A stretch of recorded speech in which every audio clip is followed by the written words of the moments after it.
Black Star Network is here.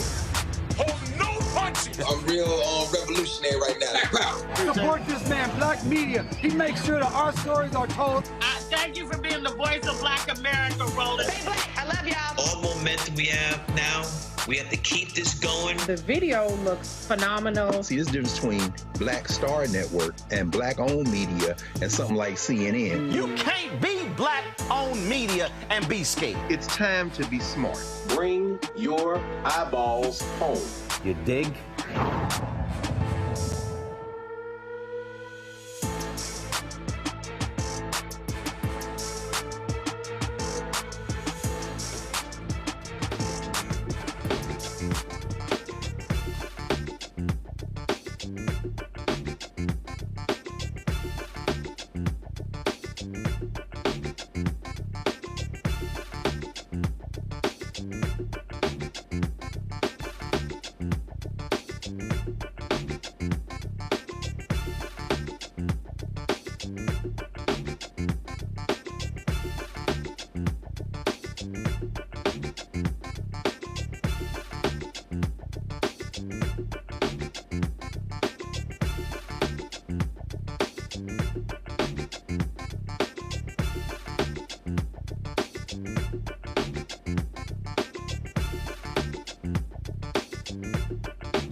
Folks, today's Tuesday, April 23rd, 2024. Coming up on Roland Martin Unfiltered, streaming live on the Black Star Network. Non-compete clauses are now a thing of the past, thanks to the Federal Trade Commission banning the practice. We will talk to an employment attorney on how this will completely change the game in numerous industries.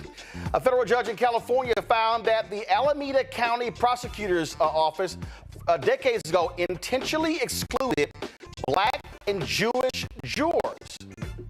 The current Alameda County DA, Pamela Price, will join us to discuss exactly what happened here. Folks, Wednesday, the Supreme Court will be hearing arguments about abortion again. This time they will decide if the Emergency Medical Treatment and Labor Act can preempt a state's abortion ban. Also on today's show, Toledo, Ohio police officers mistakenly pull over a Black man who was attacked by a K-9 before they realized the automated plate reader misinterpreted the numbers on his license. You serious? And Newt Gingrich says some dumb stuff. Ooh, I gotta deal with this fool. Plus, Hollywood screenwriter David Mamet, he hates DEI. You okay? I gotta deal with him as well. It's time to bring the funk on Roland Martin Unfiltered on the Black Star Network. Let's go. He's got it. Whatever the miss, he's on it. Whatever it is, he's got the scoop, the fact, the find. And when it breaks, he's right on time and it's rolling. Best believe he's knowing. Putting it down from sports to news to politics. With entertainment just for kicks, he's rolling. It's on go, roll, roll, y'all.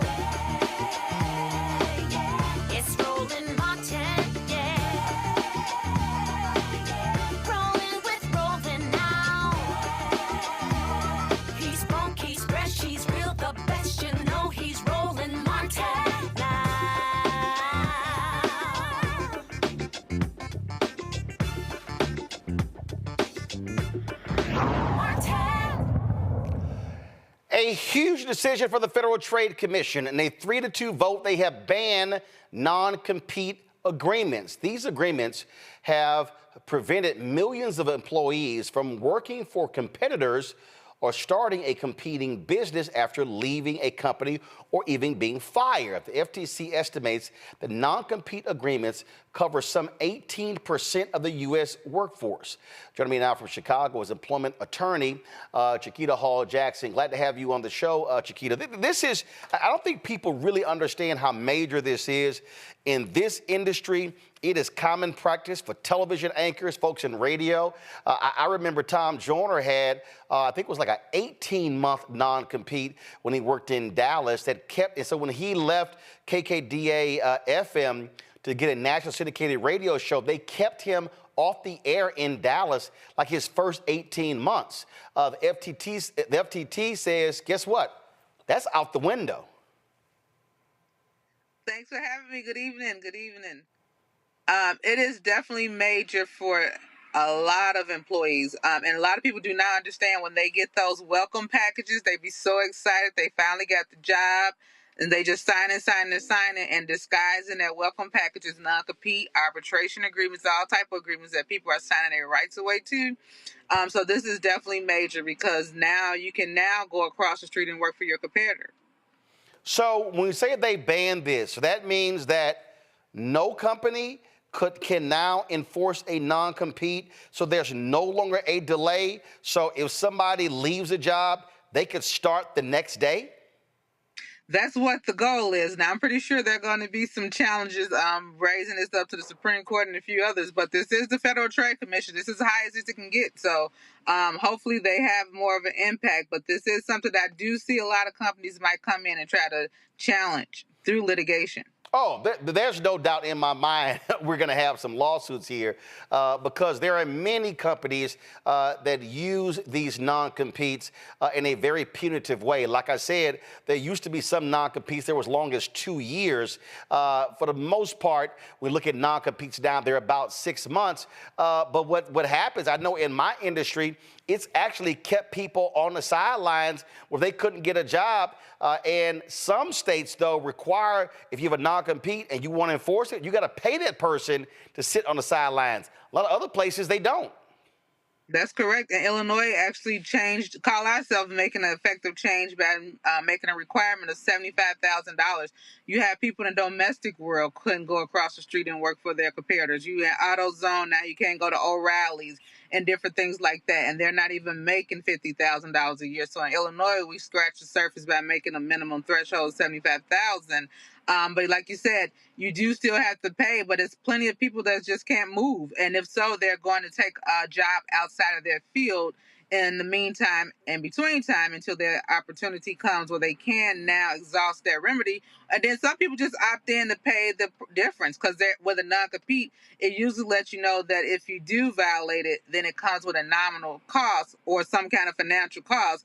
And most people, if you want to stay in that area of expertise, then they might be willing to pay that over a payment plan or some kind of long-term payment option. This here is the document the FTC, when it laid out the proposed changes, and they say here that according to the FTC estimates, the proposed rule could increase workers' earnings across industries and job levels from $250 billion to almost $300 billion a year. That's what it's all about. Someone they talked to their good friends that sit in these nice seats, and they said, look, you guys are holding up my money, and I saw they including patents. Now it's going to have opportunity for people to take their patents and get where they're working ideas and get a patent themselves versus paying it through a third-party company where they're not getting paid. Their salaries remains the same regardless. I had one client, he had 21 patents from one company over 21 years, and his name was on none of them. It was all owned to the company, but it was his inventions, his idea. And now you open up the floodgates for those opportunities where people can now own their own patents regardless. If they leave this company, now I can go across the street and start my own competing company and also get my idea patent. Here's what's here's what's crazy. They actually listed a few examples here. Here we go, back to my iPad. Michael, a single father, found work as a security guard for a Florida firm a few weeks after accepting the job, which paid around $11 an hour. His overnight child care fell through and he resigned. Months later, he took a job as a daytime security guard at a bank, making almost $15 per hour. But his new employer let him go when the previous employer sent a letter stating that Michael had signed a 2-year non-compete for an $11 an hour job. Yeah. The next one here says Gene, a vice president at Amazon, who had signed a non-compete, left the company to serve as head of product for a tech startup, Smartsheet. Amazon sued to block him from taking the job. After unfavorable media coverage, Amazon dropped the suit. Under the leadership of Gene and others, Smartsheet thrived and exceeded $500 million in annual revenue. Gene left the firm in 2021 for a new startup. And so people might think, well, these are, high-paying jobs as vice president. This dude was a security guard, and who the hell signs a security guard to a 2-year non-compete? What trade secrets does he have? Yeah. It's just greed and power, and that's what it boils down to. But I tell people all the time, and I actually wrote a book talking about how to navigate workspace, because people just sign. I'm pretty sure he wasn't even aware that he signed that agreement. You get a welcome package, it's your hiring package. All you're looking at is your pay, what days you need to report, and that you're actually going to be starting work somewhere, and you're just signing away. You don't know what you're signing. Absolutely crazy. So we'll certainly see what happens next if there are any lawsuits. But this is a huge, huge win for workers' rights. Chiquita, we appreciate it. Thanks a lot. Thanks for having me. Enjoy your week. All right, got to go to break. We come back. We'll talk about this with my panel. I'm sure they can't wait to weigh in. You're watching Roland Martin Unfiltered on the Black Star Network. Be sure to support us in what we do by joining our Bring the Funk fan club. Our goal is to get 20,000 of our fans contributing on average $50 each. That's $4.19 a month, 13 cents a day. If you want to help us build this network, build this show, and the multiple shows that we have, please do so by sending a money order or check to P.O. Box 57196, Washington, D.C., 20037-0196. Cash App is $RM Unfiltered. PayPal R Martin Unfiltered. Venmo is RM Unfiltered. Zelle, Roland at RolandSMartin.com. Roland at RolandMartinUnfiltered.com. Download the Black Star Network app. Apple phone, Android phone, Apple TV, Android TV, Roku, Amazon Fire TV, Xbox One, Samsung Smart TV. And, of course, you can be sure to get my book, White Fear, How the Browning of America is Making White Folks Lose Their Minds, available in bookstores nationwide. Fanbase is pioneering a new era of social media for the creator economy. This next generation social media app with over 600,000 users is raising $17 million, and now is your chance to invest. For details on how to invest, visit startengine.com/fanbase or scan the QR code. Another way we're giving you the freedom to be you without limits.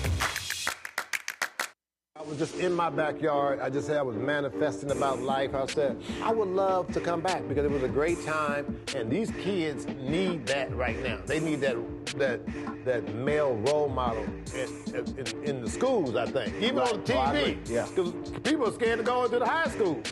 The high school, you know what I mean? I would love to bring it back, and I think we can bring it back. What do you think? I think we'll ask the people. I want to ask your people. We'll do a poll. Y'all want to hang him, Mr. Cooper? Yeah, I say let's go. We all look good. Holly looked good.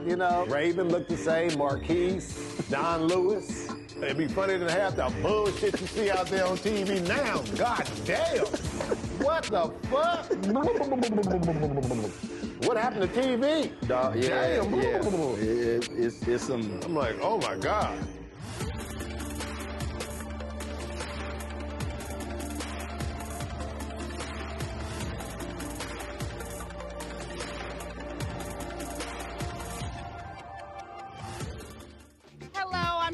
Mitchell, a news anchor at Fox 5 DC. Hey, what's up? It's Sammy Roman, and you are watching Roland Martin Unfiltered.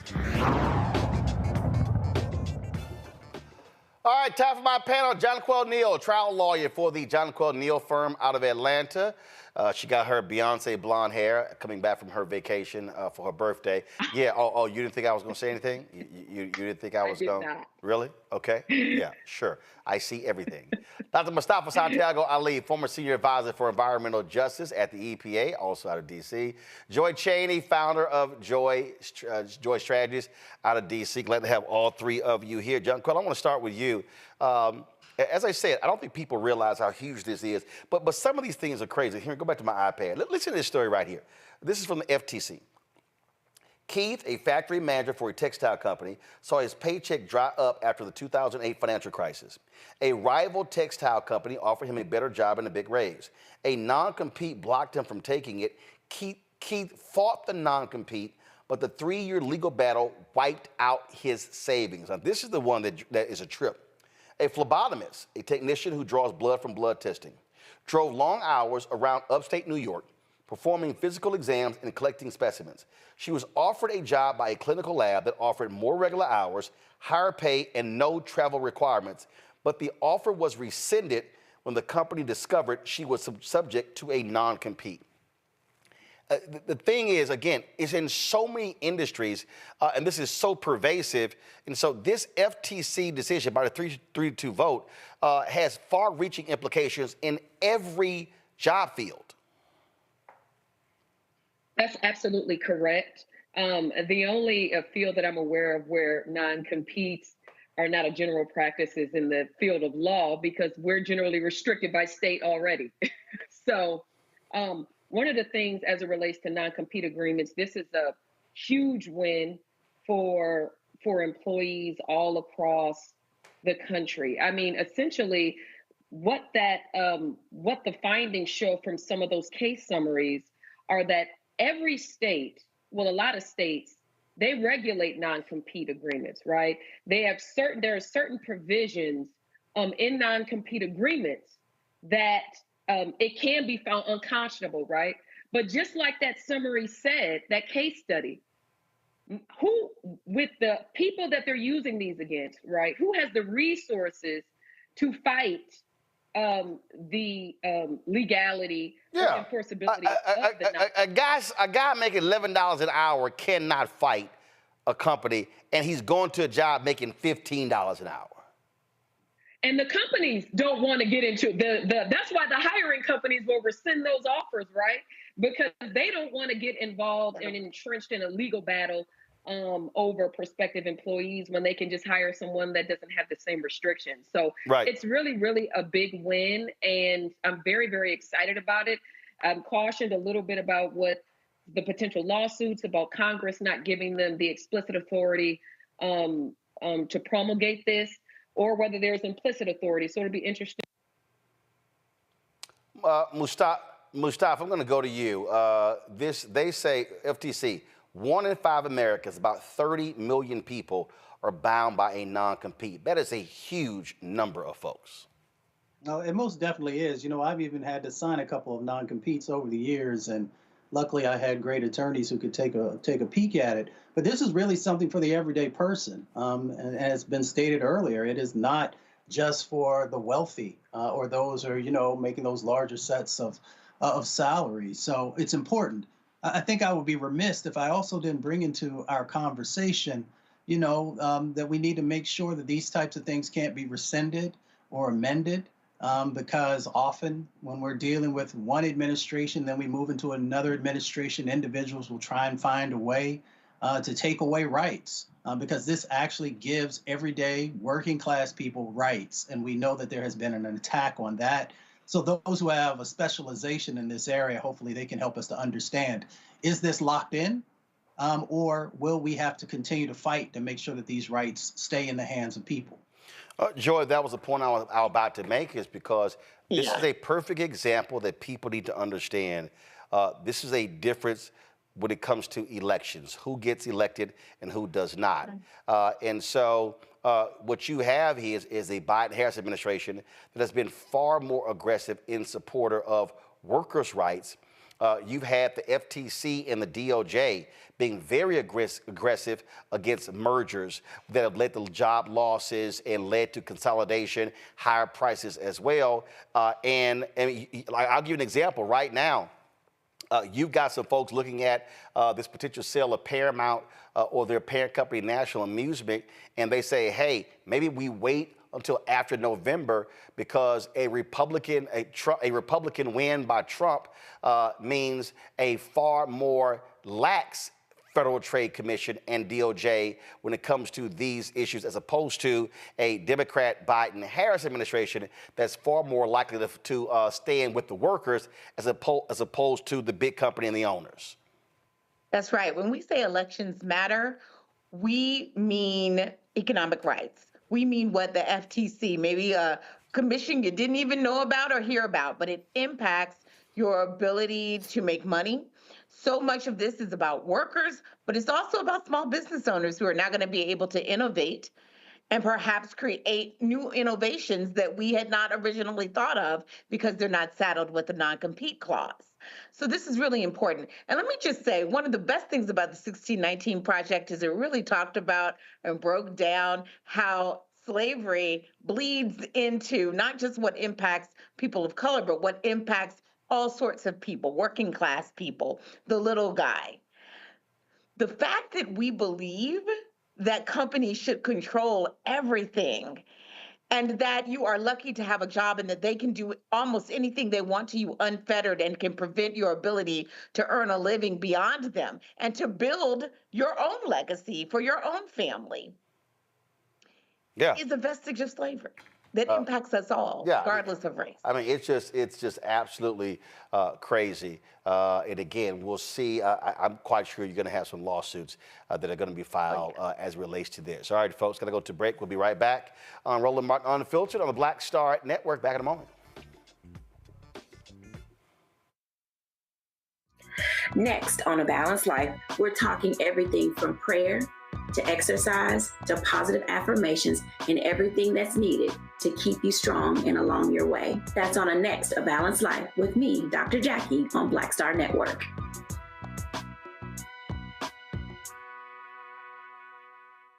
Fanbase is pioneering a new era of social media for the creator economy. This next generation social media app with over 600,000 users is raising $17 million, and now is your chance to invest. For details on how to invest, visit startengine.com/fanbase or scan the QR code.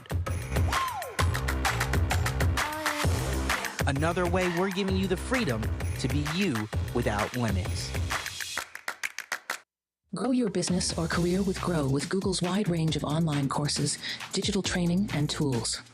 Gain in-demand job skills with flexible online training programs designed to put you on the fast track to jobs in high-growth fields. No experience is necessary. Learn at your own pace. Complete the online certificate program on your own terms. Stand out to employers, get on a path to in-demand jobs, and connect with top employers who are currently hiring. Take one professional career certificate program or all 6. Earn a Google Career Certificate to prepare for a job in a high-growth field like data analytics, project management, UX design, cybersecurity, and more.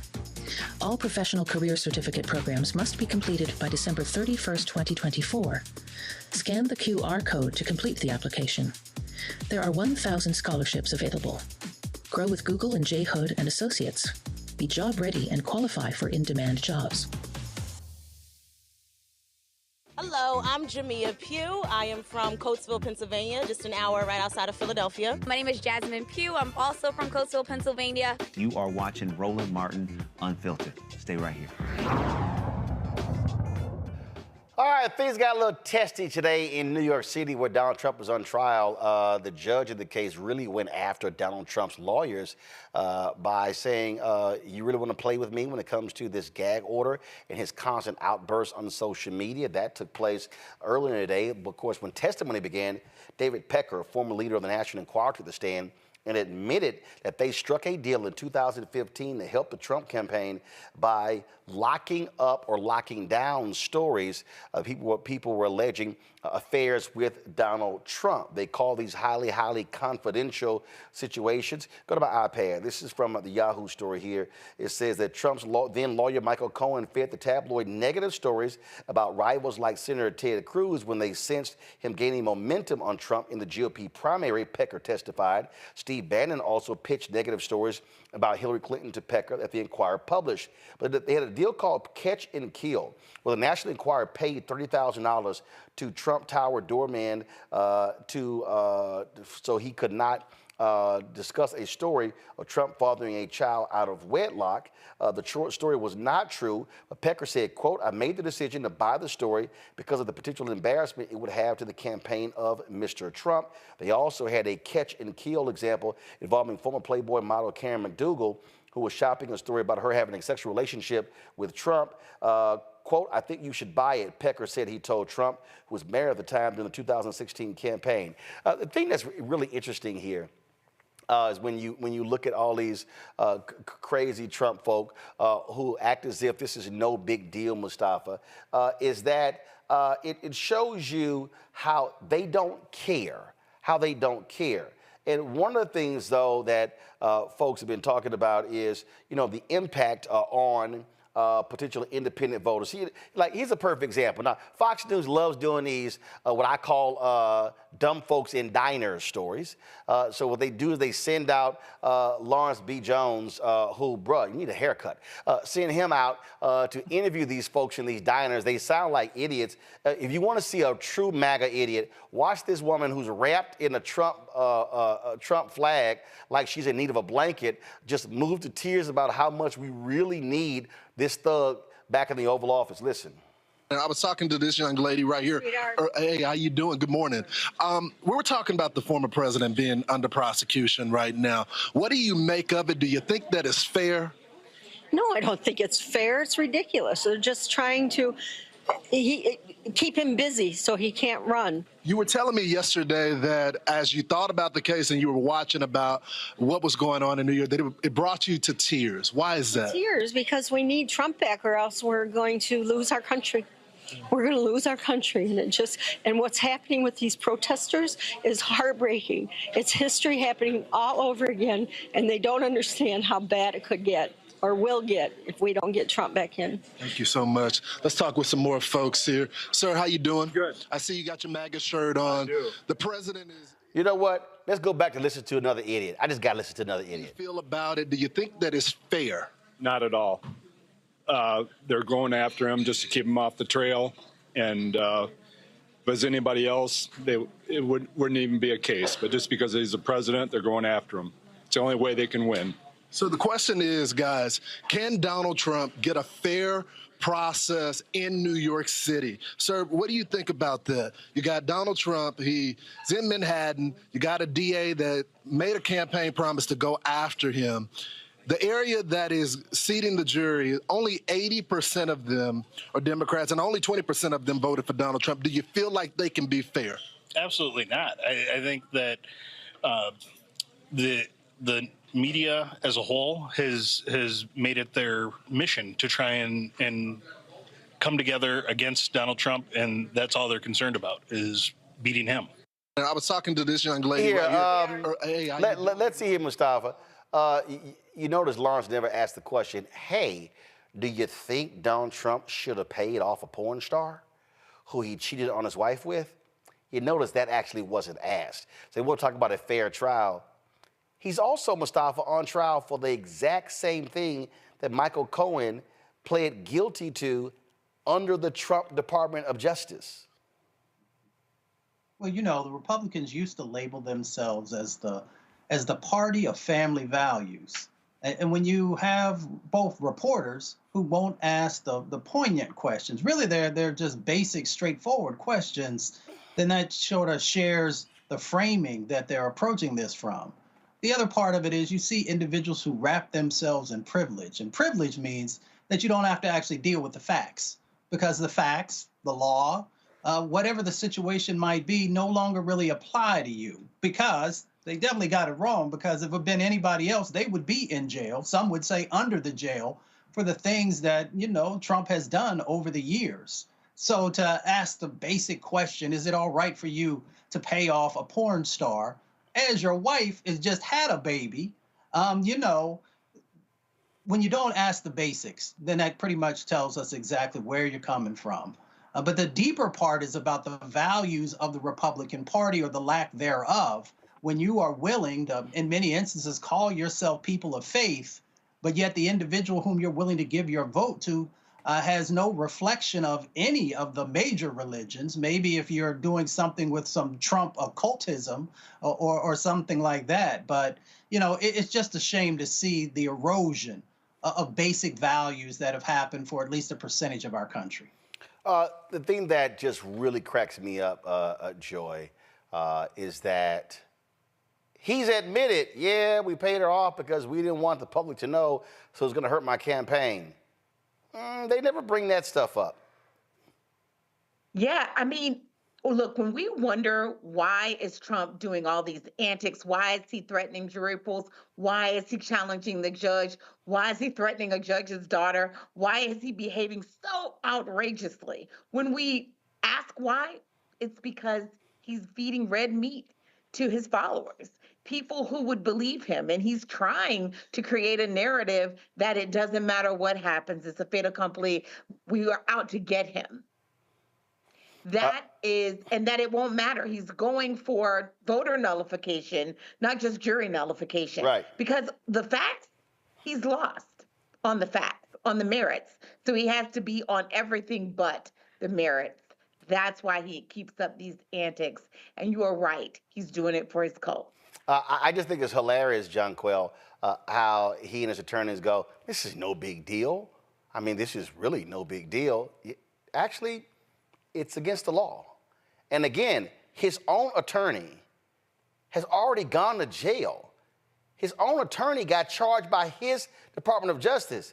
So if the case against you is bogus, well, wasn't the case that your Attorney General, Bill Barr, prosecuted him on, wasn't that bogus too? Well, you know, it's interesting because, you know, I've noticed that a lot of the Trump supporters make it a partisan issue, right? Because he's the president, however, the former president. However, just because of whatever position that you have in society, that does not make you above the law. And if you've committed crimes, you should be prosecuted for those crimes. You should not be treated differently because of whatever position that you have in society. And frankly, not just that lawyer, tons of Trump's lawyers, right? If we even talk about the Georgia indictment, it's tons of his lawyers have been charged with felonies and tons of them have pled already. And so it's insane to me that a criminal trial is about what party you are associated with, when it has nothing to do with that. This is the criminal justice system. This has to do with pursuing justice. And you cannot commit crimes, and just because of whatever position you hold, that you're not held accountable to those crimes, including the violation of that gag order that was instrumented through the court. Yep. And how about this here? If you don't want to be prosecuted, don't break the law. I know that sounds like a novel concept, but it's kind of basic. It's kind of basic. All right, folks, hold tight 1 second. We're going to come back. We're going to talk about this case. I mean, this one county where they've been screwing over Black and Latinos for decades. Now they're trying to fix the issue because the federal judge said, get it done. We'll discuss that next.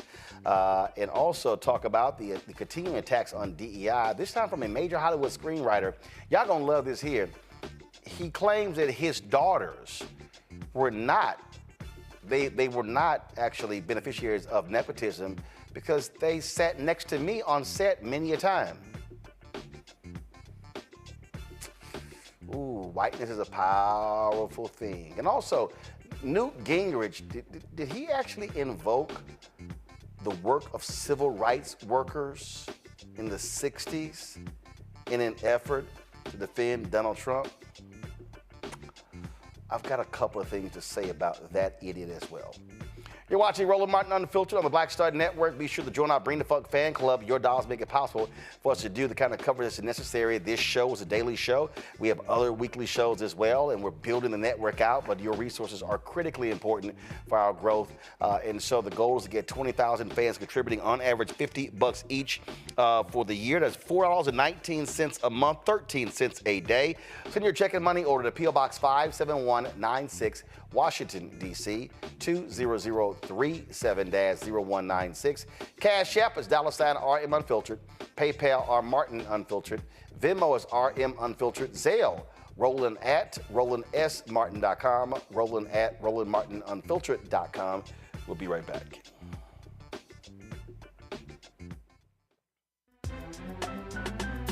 I'm Faraji Muhammad, live from LA. And this is The Culture. The Culture is a two-way conversation. You and me. We talk about the stories, politics, the good, the bad, and the downright ugly. So join our community every day at 3 p.m. Eastern and let your voice be heard. Hey, we're all in this together. So let's talk about it and see what kind of trouble we can get into. It's The Culture, weekdays at 3, only on the Black Star Network. Oh, hey folks, Roland Martin here. And so if you go to my website, of course, you can check out our wonderful pocket squares. I know some of y'all, when I'm wearing suits, I get emails from different people about different things. And so this is one of the Shibori pocket squares that I'm wearing right now that actually looks like a flower. But we also have custom-made feather pocket squares, because y'all know we got to be different. I remember when I was battling Steve Harvey at Essence, I said, you know what?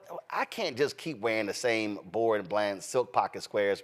So all of these feather pocket squares are custom made. They're all individual. And so you can check those out on Roland Martin, RolandSMartin.com. You can also get the Shibori pocket squares on RolandSMartin.com. And so go to the website, folks, and get your latest Shibori pocket square today. If you're going to look clean, you got the summertime coming up, you be wearing linen suits, it's time to look a little fly, and so you might as well ditch the silk and go with the Shibori or the feather custom-made pocket squares.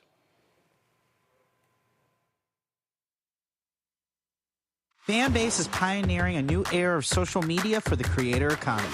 This next generation social media app with over 600,000 users is raising $17 million, and now is your chance to invest. For details on how to invest, visit startengine.com/fanbase or scan the QR code. Another way we're giving you the freedom to be you without limits. What's up, y'all? This is Wendell Haskins, a.k.a. Win Hogan at the Original T Golf Classic. And you know I watch Roland Martin Unfiltered.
Folks, Avion White has been missing from Suwanee, Georgia since March 11th. The 15-year-old is 5 feet 3 inches tall, weighs 120 pounds, with black hair and brown eyes. Anyone with information regarding Avion should call the Gwinnett County, Georgia Police Department, 770-513-5700, 770-513-5700. A misidentified number read by an automated license plate reader in Toledo, Ohio, led to a canine dog attacking a black man who's now facing charges. This took place on April 11th when 38-year-old Brandon Upchurch was taking his cousin home when several officers stopped his truck with guns drawn. Brandon began recording the stop on a cell phone. He asked the officers why they stopped him. And we're about to show you what happened when Brandon exited his vehicle. Now, if you don't want to see this, now is the time to turn away or leave the room because it is certainly quite an uncomfortable video to watch. Here it is. Get out of the truck, do it now. Drive her out. Drive her out of the truck, do it now. Ma'am. Hands up. What is this all this for? What is all this for? What is all this for? What is y'all putting me over? All I did is came from the store. Turn around. Passenger, keep your hands where I can see them. Ma'am, go this way. What is y'all putting me over for? What am I stopped for? Y'all had to tell me I'm getting stopped. So y'all ain't gonna answer? That's crazy. When y'all ain't finding nothing, y'all, watch y'all get sued, all this. Y'all doing too much. Y'all doing too much. I ain't getting shit. Look at this. All I did is came from the store. Turn around. Turn around. Face away. I can record it. You're gonna get bit. Get out on the ground, do now. You're Zach, passenger in the car. I got him here. What is y'all doing? You're gonna get bit. Get on the ground, do Get now. on the ground. Get on the ground. What is y'all doing this for? Man, for real? Flip over. What is y'all doing, man? Put your hands behind your back. Oh my goodness. Put your hands behind your back. Don't you move. Move. What did I do? What did I do? Can you answer that, please? Wow. You know how the dog bite me? Wow. Open up your door slowly. Your right hand. I can't wait for this lawsuit. Sit up. All right, I'm gonna have you sit all you have to do is get on the ground. Listen, your car has a stolen license plate on it. I promise it don't. Yeah, it does. I promise it don't. All this for a stolen license plate? And I promise it's not. And I bet it's not. And I promise it's under my name. Stand up. I promise it's under my name. Walk back slowly. That is crazy. Face this car. This car is not stolen. Separate your feet. License plate is not stolen. Y'all let the dog bite me? I love this lawsuit. All this because y'all think my license plate is stolen. All this because y'all think my license plate is stolen. I stay up the street.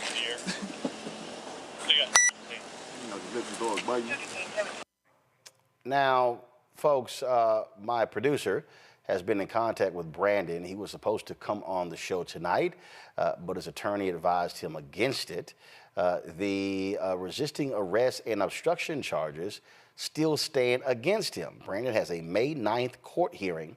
He says that he hopes the charges will be dropped then. The Toledo chapter of the NAACP is demanding an investigation into the incident. It's crazy to me, John Quell, that they screw up, sick a dog on them, but you still want to hit them with obstruction charges on a bogus arrest.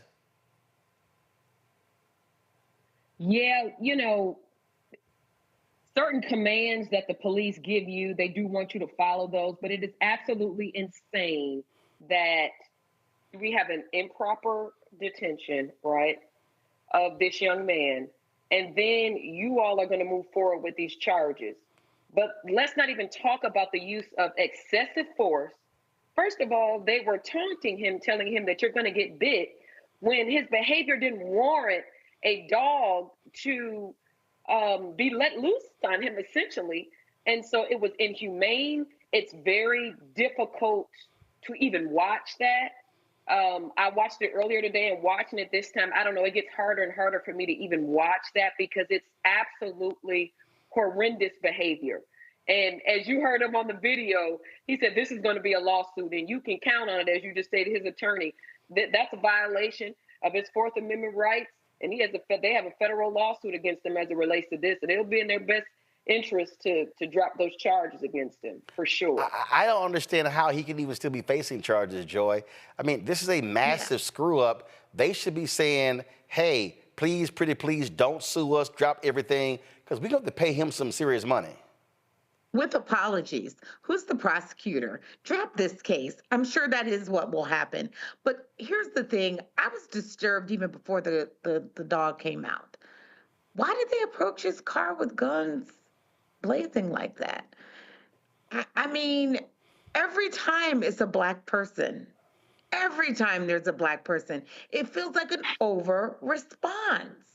Multiple people. I would have to watch it again to see how many cop cars were there. But I mean, guns blazing. And where's the compassion? Because to be honest with you, when you know that you have not done anything wrong and you have people coming at you with guns out and a dog, which is threatening, and you know that you have done nothing wrong, that is hurtful and that is infuriating. You're just trying to go home. They need to drop this case, and we need to evaluate the dignity that is shown Black people in this country, because it is sincerely lacking. Absolutely. Mustafa, go ahead. I mean, it is what we talk about. It is about stripping power away from folks of color. It is about the dehumanization. I am very aware that it is difficult to be a member of law enforcement.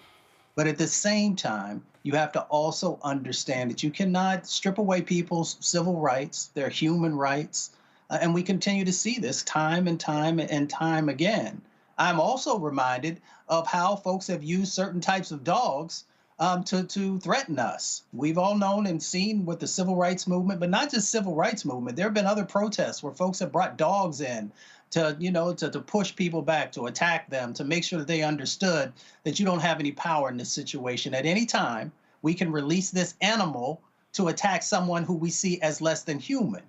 So we've got to understand all the various dynamics that are at play here, because, it is about mentally, spiritually, and physically stripping away a person's humanity when we see these types of situations. So yes, there will be a case that moves forward, and yes, this individual will find some form of remuneration, but you can never give somebody back that dignity that you strip from them. You can never make them not be afraid the next time that there is an officer that's in their vicinity following behind them, or whatever the situation may be. So you can never return that to this individual.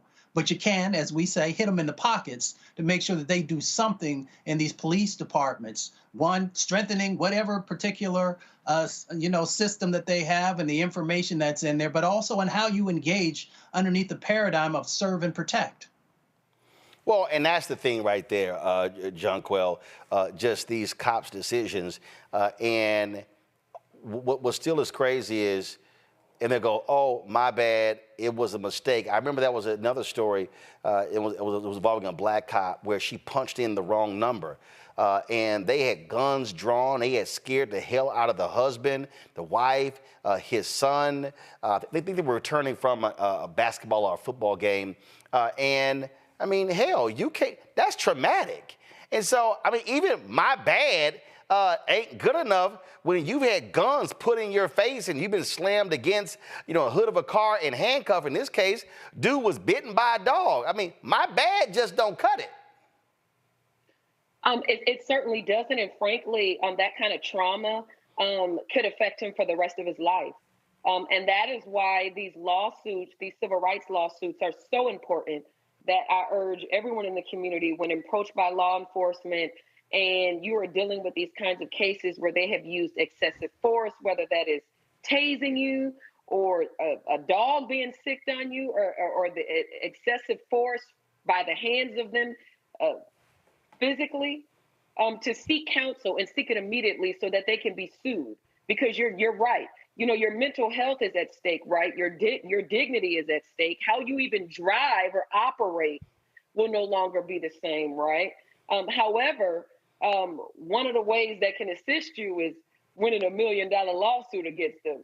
that can assist you in some way and hopefully be a deterrent for these law enforcement agencies and hold them accountable for their behavior. Well, to say we also need to be able to sue individual police officers. There has to be some hit in the pocket for individual police officers. And yes, we know that they were just being covered. You know, they would have some kind of professional insurance. That's fine. But there's a reason why in every other profession, when you're out there doing your work, if you're a doctor, if you're a lawyer, whatever, you can be sued for malpractice. You can be sued for these mistakes. We have got to change the equation. When they're out there thinking, how do I approach this person? Do I approach them as if they're some kind of known terrorist over a potential car theft? Or do I make some inquiries before I get that far? Do I put them face down in wet grass and trash? Do I stick a dog on them? What is my responsibility and what might be the consequences to me? We've got to make sure that people just can't go, get suspended, get reprimanded, move on to the next town, or as if nothing happened. There has to be something, and it won't happen often. It'll just take one or two people to change the equation, make them rethink. Absolutely. All right, folks, let's go to Alameda County, California, where a federal judge has ordered the California DA there to review more than 30 death penalty cases after uncovering evidence that prosecutors may have wrongfully worked to systematically exclude Black and Jewish folks from juries of homicide cases. U.S. District Court Judge Vincent Chabria says there is strong evidence that, quote, in prior decades, prosecutors from the Alameda County District Attorney's Office engaged in a pattern of serious misconduct. Joining us right now is the Alameda County DA, Pamela Price. Pamela, glad to have you back on the show. You know, folks have been trying to recall and get you thrown out of office. They were pretty damn quiet when this stuff was happening under your predecessors. Absolutely, Roland. Thank you for having me back. It is clear that there were serious evidence of serious misconduct by some of the deputies who served in this office before I got here. When I was elected on a reform platform, it was because our community did not trust this office, had many questions about some of the injustices that we had seen, the double standard. And so I came into the office with a mandate to clean it up, to reform the office, to bring ethical and culturally competent and compassionate service to the people of Alameda County. And Judge Chambria's direction to me is consistent with the direction that any ethical prosecutor would feel mandated to follow in light of the evidence that we found in Mr. Dykes' case. And so was this discovered after you took over and y'all began to review cases? Absolutely. In January, Judge Chambria invited me to attend a settlement conference that he was convening in the case of Ernest Dykes. Mr. Dykes was convicted of murder in 1995 and sentenced to death. And Judge Chambria was assigned the case. In California, we have a moratorium on the death penalty. So we have many people on death row who still have the opportunity to appeal their sentences. And Mr. Dykes had appealed his sentence to the federal court. It was assigned to Judge Chambria, and he invited me. And once I got into the case, I assigned a deputy to review the matter. And within a week, she found that there were these notes of prosecutors who clearly appeared to have targeted Jewish people and Black people and removed them from serving on a jury. This is a long-kept secret, unfortunately, in Alameda County. There were other cases before me where death verdicts were overturned because the remedy is to the verdict cannot stand if it is constitutionally infirm. And so that had occurred, but none of my predecessors had taken the appropriate action. One of the things that we often do not see when these things happen, we don't see any action taken against those prosecutors.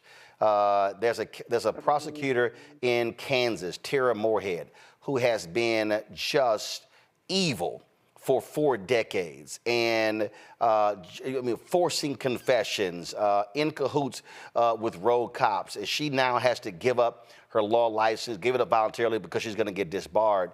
Does your office plan on going to the state bar and actually seeking the disbarment of any of these previous prosecutors and forbidding them from practicing law? Not at this time. Fortunately, all of the people whom we believe engaged in the misconduct left the office before I was elected some time ago. Some of them may be deceased. We are not focused on them at this time. Our focus is to assist the families, because there's no question that these folks committed these heinous crimes or crimes that hurt other people. But the problem is, it does not matter if they did not get a fair trial. We have to do it right. And so our focus has been on, first and foremost, supporting the victims and the survivors or family members who thought these cases were over 30 years ago, 20 years ago, and to get a call out of the clear blue sky because of some misconduct of prosecutors that now the case is reopened and has to be reviewed. That's a terrible phone call to get. And so we first had to create a process by which we could support the families of those who lost their lives. And then ultimately it's our duty to cooperate with the court and follow his direction and work with defense counsel to identify what is the evidence, what is the remedy, and how do we fix this, long before we get to trying to find these prosecutors. Questions from the panel. John Quill, you're first. Yes. First, I'd just like to say that kudos to you for turning over that evidence and stopping the cycle right where it was happening. You know, as a prosecutor, and I'm a former prosecutor, you have an oath to dutifully and impartially, without fear, favor, to do justice, right? And kudos to you for doing that. One of the things that, as you alluded to initially, was that the proper remedy, if this did happen, is overturning the case. And so 35 potential cases to be potentially overturned that would potentially have to be retried, or maybe some kind of lesser charges or sentence recommendations. I mean, some people do plead to life sentences.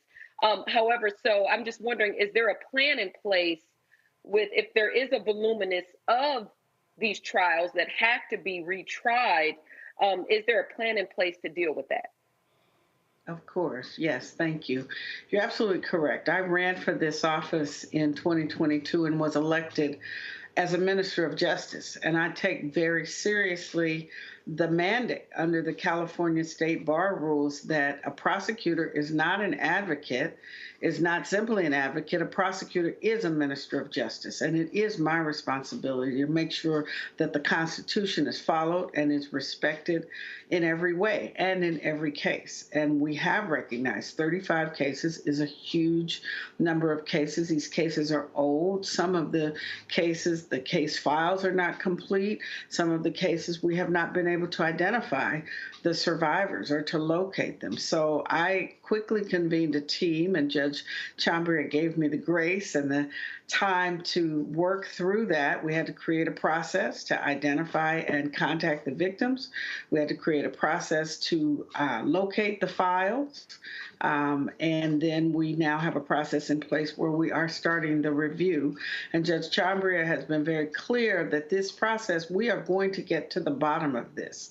And he wants to know who knew what when. And we are fully committed to following that direction. Joy. First of all, God bless you. We're so glad that you are in this role. 2 questions. Have you talked to other prosecutors about your process and how they could do the same, or why they should do the same? I know you're focused, you're busy, but you're a woman of power and influence. And I know that you won't want to just stop here. Have you, offered to talk to them about how they can show the same level of leadership? Not at this time. I am one of only 3 African-American women elected prosecutors in the state of California, and I'm newly elected still. So I am still very much gaining the trust of the deputies in my office who did work under my predecessors and changing the culture in our office. And I often tell my law enforcement partners, I don't tell you how to do your job. Don't tell me how to do mine, okay? And I won't help you clean your house because I'm busy cleaning mine. And so I will continue to clean my own house and to manage my own organization in a way that, again, comports with the Constitution and our ethical obligation to protect public safety while advancing justice. That is the message to my prosecutors. We do have compassion. We have compassion for our victims, for our survivors, for our witnesses, and we have to have compassion even for those who committed the worst crime. Brian Stevenson says none of us want to be judged by the worst thing we've ever done. And in California, we are moving away from the death penalty. Our governor has declared a moratorium on the death penalty. We have not executed anyone in more than a decade. I believe 2020 was the last time. But across the state, prosecutors are getting that message. And most recently in Santa Clara County, which is one of our neighboring counties, the district attorney in that office did essentially say that he is going to move to remove the death penalty sentence from all of the cases in his jurisdiction. He has 15 cases. Our situation is a little different. We have 35 cases that we know about. We know that it could be more. As we dig more, we are prepared to follow the trail wherever it leads, but we have to do that on a case-by-case basis. We can't just do a blanket change. We now have to evaluate, because every conviction that is not constitutionally solid and did not comply with the mandate of California law will have to be fixed. Mustafa. District Attorney Price, thank you. And I'm just going to leave it at thank you, and folks can fill in the blank. You know, we often talk about a right to a jury of our peers is enshrined in the Constitution. Can you share with folks how important it is to actually be a part of a jury? Because lots of times folks will find reasons not to participate. And for me, voting, both, that's important. And then the other side of the equation is the jury, the opportunity to actually do your civic duty. So could you just share with folks why that's important? Everything in the law depends on the jury. It is the one place where everyday people can come together and make a decision about how to hold someone in their community accountable. As a trial lawyer for 40 years, I tried dozens, hundreds of cases, both up and down the state of California and in federal court, and I rarely had a jury that was diverse. But when I did, and even when I didn't, I understood the value of having diverse points of view. When people go in that jury room, they need to understand some of the things that have impacted the person who is accused of crime, and it's so important that there be some level of cultural competence that helps people to understand the facts. And you can't understand facts just based on one single life experience. You have to have a diversity of thought, a diversity of experience, a diversity of culture. All of that is what helps people get to the truth. And I do believe in the jury system. I do believe that juries can get to the truth, but it has to be done. It has to be fair. And you have to allow people who are able and willing to serve to serve. That's from the lawyer's perspective. From the person's perspective, this is a civic right that few places in the world have, that we are unique in our country, that we have this, and it is as precious as the right to vote. For women and Black people, we couldn't serve on juries. People had to die for us to serve on juries. And we still fight the stigma in our criminal justice system that we are not considered credible the word of a Black woman often is not given the same weight as a white man. And unless and until we have Black people, Black women, other people of other cultures and other experiences on a jury, we're not going to get over that kind of bias and discrimination in our criminal justice system. Absolutely. Well, look, we certainly appreciate you being on the case and continue the good work and keep us updated on what happens here. All right. Thank you. All right, folks, got to go to break. We'll be right back. Roland Martin Unfiltered on the Black Star Network. Back in a moment. Next on the Black Table with me, Greg Carr. Dr. Kwasi Kanadu, author, scholar, and healer. He is one of the truly representative thinkers and activists of our generation. I had a dream, a particular night, and when I woke up, several ancestors came to me, and they came to me and said, "We really like what you're doing, but you have to do more." His writing provides a deep and unique dive into African history through the eyes of some of the interesting characters who have lived in it, including some in his own family. The multi-talented, always fascinating Dr. Kwasi Kanadu on the next Black Table here on the Black Star Network. On the next Get Wealthy with me, Deborah Owens, America's Wealth Coach, have you ever had that $1 million idea and wondered how you could make it a reality? On the next Get Wealthy, you're going to meet Liska Askalise, the inventress, someone who made her own idea a reality and now is showing others how they can do it too. Positive, focusing in on the thing that you want to do, writing it down, and not speaking to naysayers or anybody about your product until you've taken some steps to at least execute. Liska Askalise on the next Get Wealthy, right here, only on Black Star Network.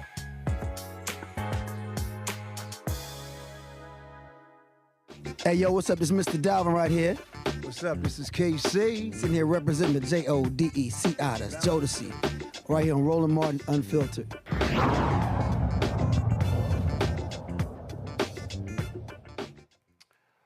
All right, folks, Supreme Court will be hearing oral arguments on another case dealing with the issue of abortion, this time Idaho versus United States.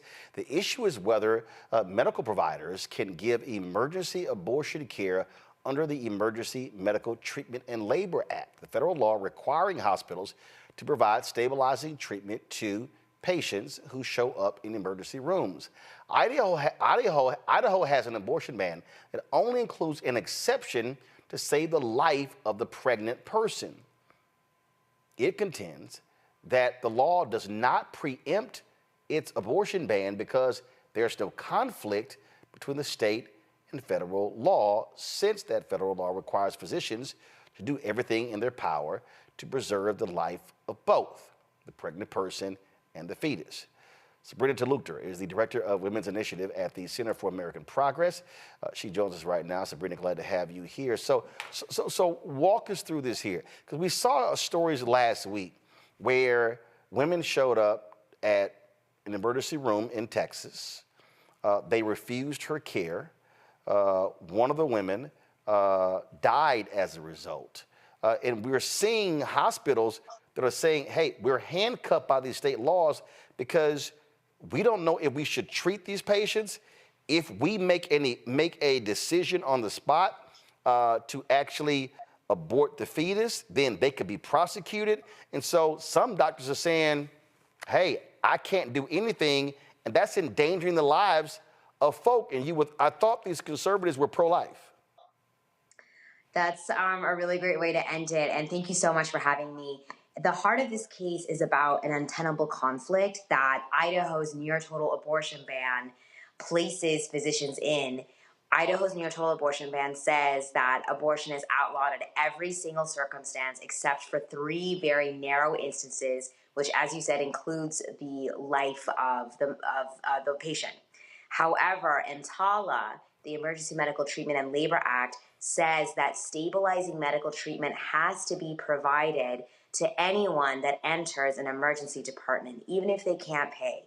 And for 40 years, for as long as EMTALA has been around, abortion care has always been considered stabilizing medical treatment.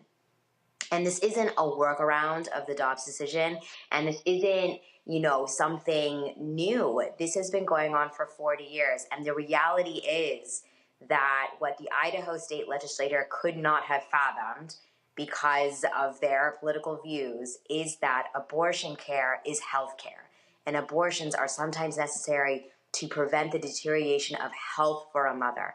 And at every point in this case, from when this case started 2 years ago, physicians, medical associations, and provider advocacy organizations have submitted testimonies, have provided evidence that what is happening in Idaho and what requires of them from Intala puts them in an irreconcilable conflict. And the people that bear the consequences are patients, but also the entire health infrastructure of the state of Idaho. Since this ban has been written over 2 years ago, we've seen multiple maternity wards shut down in rural parts of Idaho, and we've seen 1 in 5 obstetricians stop practicing.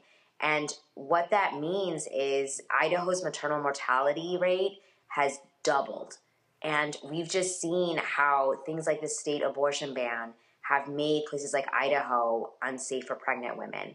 And the reality is that the Supreme Court sides with Idaho. Other states will see a similar pattern. Well, and that's really what we see here. And then what you hear from conservatives, from Republicans, is that, the bottom line is everything is good. Yeah, but they can't explain, one, the increase in deaths.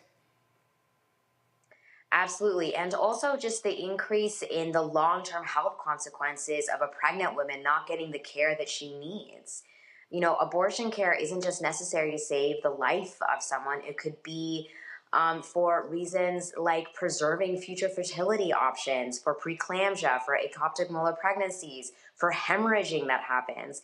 Being pregnant is a dangerous situation, and women are really vulnerable to so many long-term health consequences.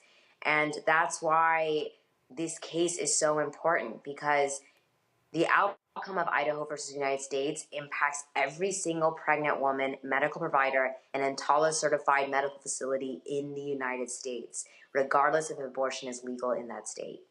Questions from our panel. Joy, you first. Well, first of all, thank you so much for being on tonight. And I would want to give you time to talk about, CAP has another report out, I believe this on how far people have to drive. So I don't know, to get abortion services, which is really unbelievable, and how it tracks with the poorest people in the nation. They have to travel the farthest to get abortion. Their reproductive health care has been severely limited. But I also want to ask, what are the implications outside of abortion to a bad Supreme Court ruling here? That's a great question. And the implications are far-reaching and profound. We've already seen, as I mentioned, in the state of Idaho, just a complete change to access to health care. Maternity wards have shut down. 1 in 5 obstetricians have stopped practicing. There are 50% less OB-GYNs applying for training and to do their residency in Idaho. And half of all of the maternal care specialists in Idaho have left. And that's because no one wants to practice in a state where your job is subjected to criminal and civil sanctions. And this is a trend that we're seeing across the entire United States, that, people just can't work in places that criminalize their oath and criminalize their job. And the people that are directly impacted by this, it's not the Idaho state legislature, it's vulnerable pregnant women. And Idaho already ranks last in the country for provider to patient ratio. And what we'll see is just profound consequences on women's access to basic health care, to maternity care, prenatal care, etc. And another really important consequence that I feel like people aren't talking enough about is about the potential for carve-outs to EMTALA.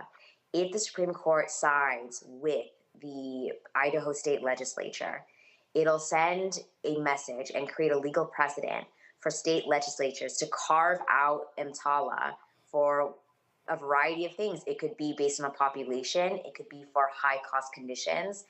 The list really goes on, and it's really scary because EMTALA is the bedrock of emergency care in the United States. It could be for aid-related emergencies. It could be for chronic conditions. State legislators can just say, I don't like that. I think we should take it out. And pregnant people will already be rendered second-class citizens if the Supreme Court sides with Idaho. They will not have the same degree of federal protections as anyone else. And the horrific consequence is that even more populations and even more conditions will be subjected to potential carve-outs. Jonquil? Yes, so and thank you so much for being here.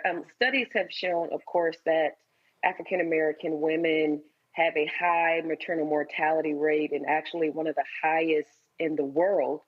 And so with that being the case, if in fact the Supreme Court does side with Idaho, what effects, disproportionate or not, will that have on minority women and their access to health care while pregnant?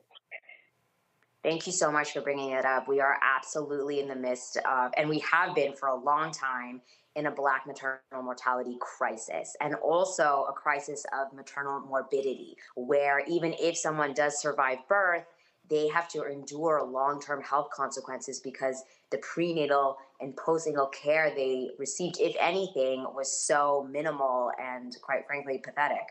And what will happen in Idaho versus United States is, of course, groups that have already been given less access to care will suffer even more, and the impacts will be disproportionate.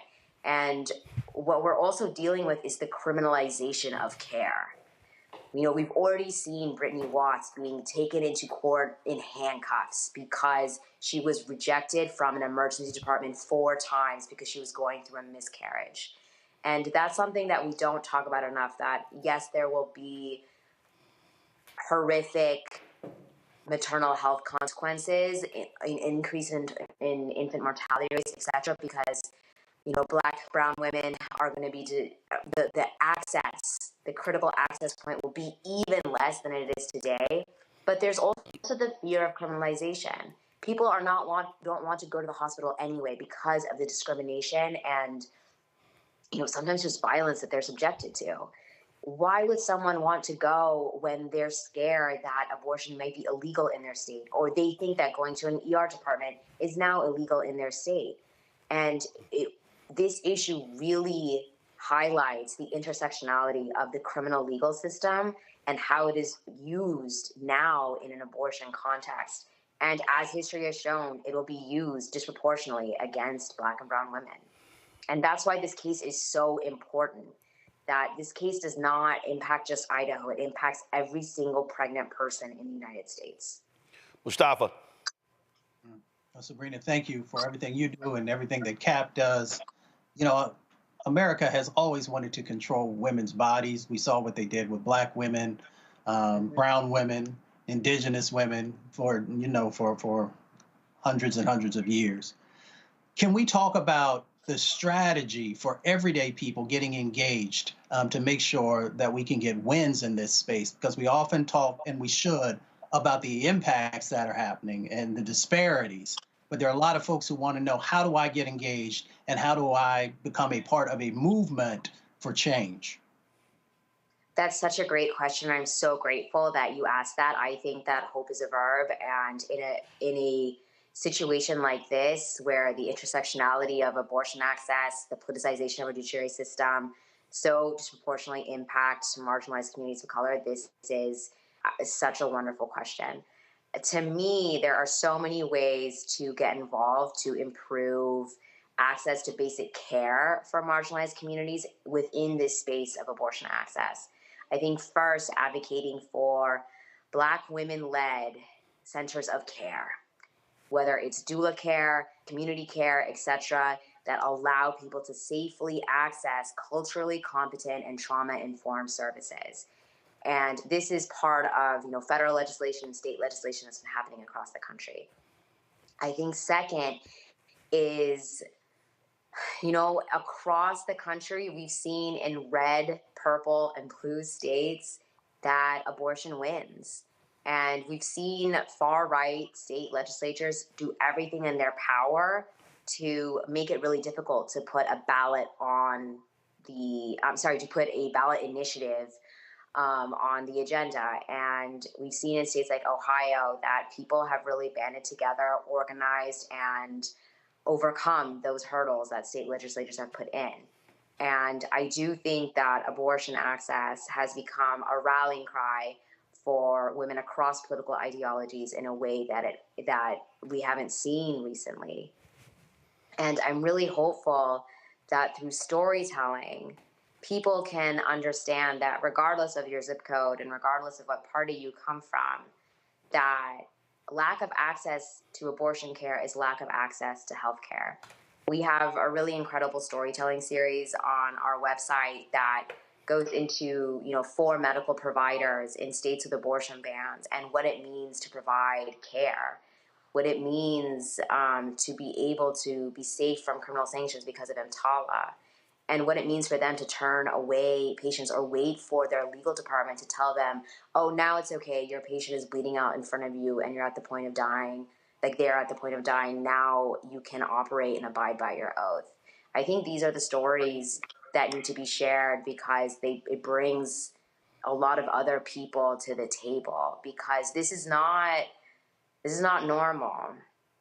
And, providers and patients deserve basic access to care, basic confidential communications. And that's why, again, EMTALA is so important for every person in this country. All right, then. Well, Sabrina, we appreciate it. Thank you so very much for your perspective. Thanks a lot. Thank you so much for having me. All right, look forward to having you back. All right, folks, got to go to break. When we come back, we're going to talk about some crazy stuff from Newt Gingrich and also attacks on DEI from Hollywood screenwriter David Mamet. But before we do that, a lot of y'all have been asking me about, of course, the pocket squares that we have available on our website. You see me rocking the Shibori pocket square right here. And it's all about looking different. Now, look, summertime is coming up. And so y'all know, I keep trying to tell fellas, change your look, please. You can't wear athletic shoes every damn wear. And so if you're putting on linen suits, if you're putting on some summer suits, have a whole different look. The reason I like this particular pocket square, these Shiboris, because it's sort of like a flower and looks pretty cool here versus the traditional boring silk pocket squares. But also I like being a little different as well. So this is why we have these custom-made feather pocket squares on the website as well. My sister actually designed these after a few years ago. I was in this battle with Steve Harvey at Essence, and I saw this at a St. Jude fundraiser. I saw this feather pocket square, and I said, well, I got some ideas. So I hit her, and she sent me about 30 different ones. And so this completely changes your look. Now, some of you men out there, I had some dudes say, oh, man, I can't wear that. Well, if you ain't got swagger, that's not my problem. But if you're looking for something different to spruce up your look, fellas, ladies, if y'all looking to get your man a good gift, I've run into brothers all across the country with the feather pocket squares saying, see, check mine out. And so it's always good to see them.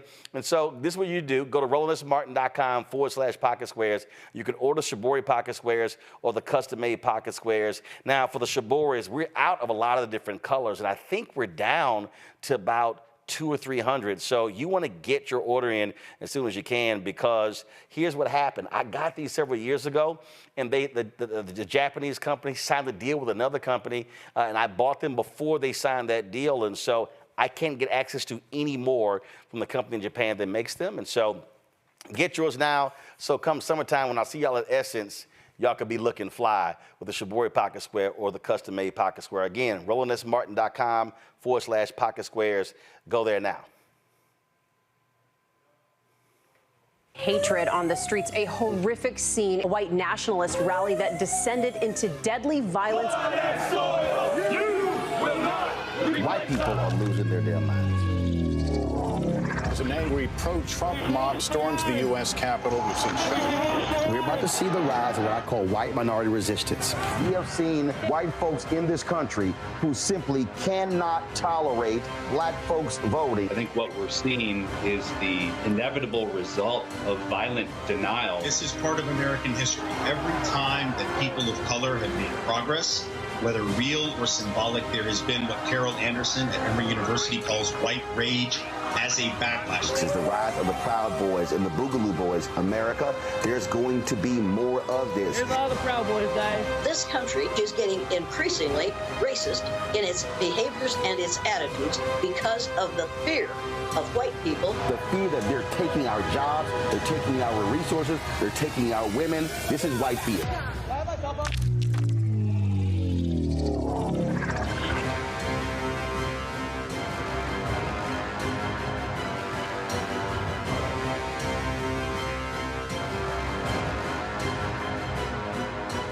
Fanbase is pioneering a new era of social media for the creator economy.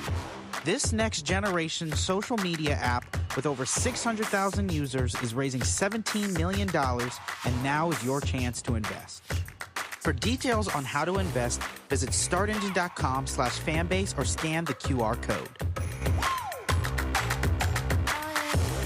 Another way we're giving you the freedom to be you without limits. What's good, y'all? This is Doug E. Fresh, and you're watching my brother Roland Martin Unfiltered as we go a little something like this. Hit it. It's real.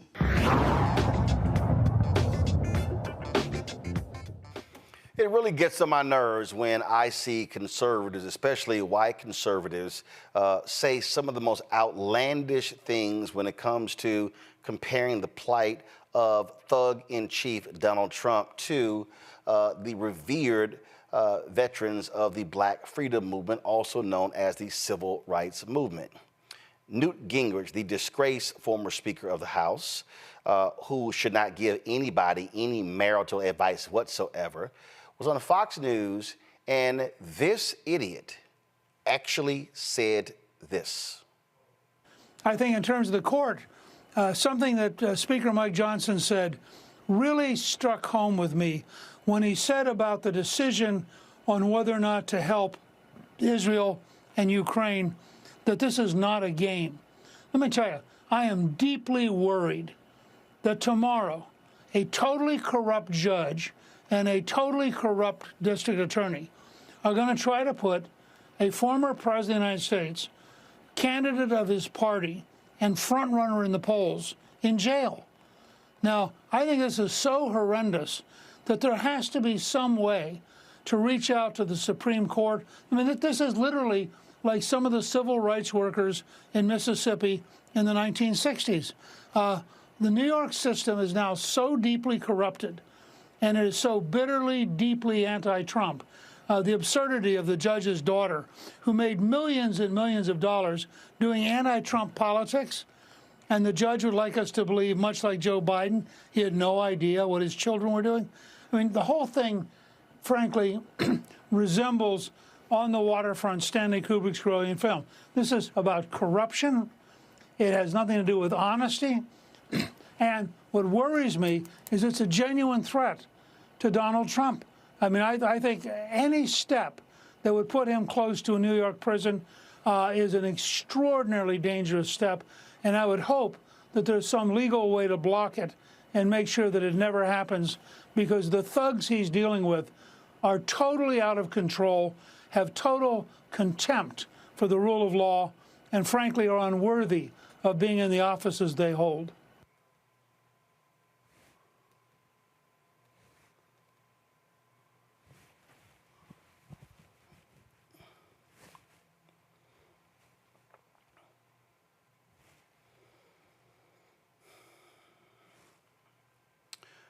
Newt Gingrich literally sat on Fox News with a straight face and compared what this rich, privileged, demon-possessed individual Donald Trump is dealing with in a New York City courtroom is akin to what civil rights workers went through in some of the most brutal conditions of racial hatred in American history. Cheney, Schwerner, and Goodman were beaten, shot to death, mutilated, bodies disposed. What's crazy is that when the FBI was searching for their bodies, they uncovered other bodies of folks who had been disposed of.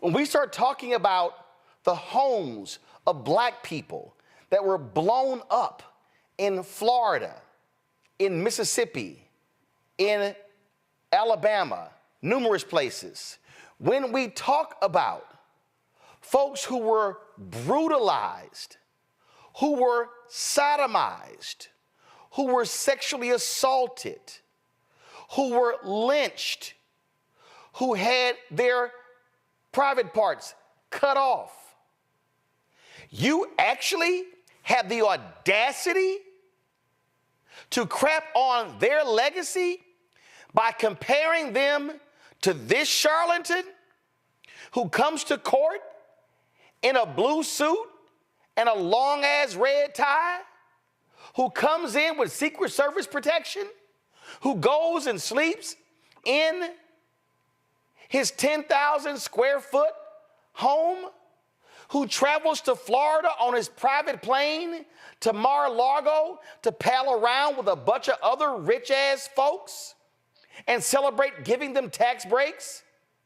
You, Newt Gingrich, a so-called historian, literally goes on Fox News and tries to compare with this shameless individual who paid off a porn star who he cheated on with against his wife, had his attorney Michael Cohen make the payments, a man who has lied, who has cheated on his taxes, who tried to overturn an election, who continues to lie about the election, and you have the audacity to compare him to black civil rights workers and white folks of conscience around the country who were fighting for the right to vote. Black people who were prevented from being a part of the Democratic delegation at Atlantic City in 1964. The folks who were shut out of public office all across Mississippi. The people who were condemned, who were chastised, who had their crops destroyed, folks who were thrown in jail. When you talk about some of the most heinous things, when you had black young folks put in Parchman prison, when you had a young black woman who was viciously beaten so bad, her face was double the size of her face normally. Her eyes were almost coming out of her head. Her lip was busted, and all she could simply say was freedom. When they sang songs in jails, when they came up missing, when parents prayed if their kids would come home every single night out of fear, they would run into Klansmen. You, Newt Gingrich, you have the audacity to invoke those people. Shame on your punk ass for having the gall to raise that. Of all the things that black folks have done in this country, putting lives on the line, and this sorry, no good son of a bitch who couldn't even go to the war because he faked so-called bone spurs in his feet. The man who has shamed POWs, the man who has spit on the folks who have died, according to his former chief of staff, John Kelly, when he wouldn't even go to their graves. You literally raised that. When Army veteran Medgar Evers was shot and killed, assassinated, getting out of his car, and he died on his doorstep with his wife and children, yelling and screaming, and it was Byron Della Beckwith who actually did it.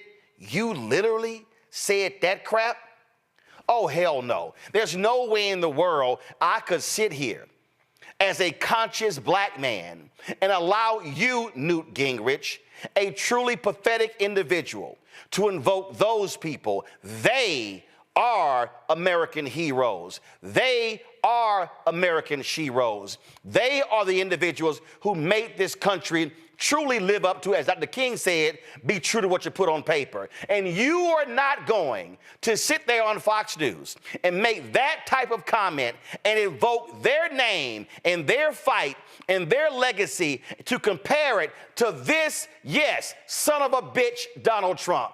Because that's exactly what he is. That man has no morals, no values, no principles, no ethics. He stands for nothing. He fights for nobody. He only cares about himself. And you sit here and actually say somebody needs to call the Supreme Court to put a stop to this? I thought y'all cared about law and order. I thought y'all cared about what's right. Y'all sure as hell kept wanting to put Hillary Clinton in jail.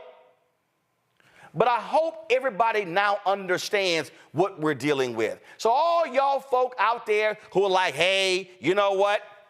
I kind of like Trump. When DJ Academic sits there and interviews Donald Trump Jr. and talks about, oh, I like how he talks tough.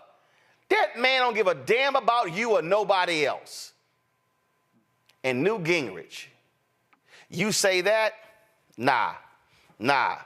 You are not going to even remotely associate those heroes with this gutless piece of crap. And that's who Donald Trump is. Mustafa. You know, Donald Trump is devoid of light. It's like a black hole that continues to pull everything because its gravitational pull becomes stronger and stronger and stronger because it's feeding on the energy around him. And for Newt Gingrich, who has been around for a long time and who has actually seen talented individuals who may have been in the Republican Party, to continue to uplift this individual who, as you said, cares about no one, speaks volumes about where their party currently is and how if they don't begin to address it, that it will continue to unravel this country. So, you know, there's nothing wrong with being supportive of a party if it is not doing things to deconstruct, to bring havoc, to actually put people's lives in danger. You know, Donald Trump has never had to sacrifice for anything, but has sacrificed many individuals for his own personal gains.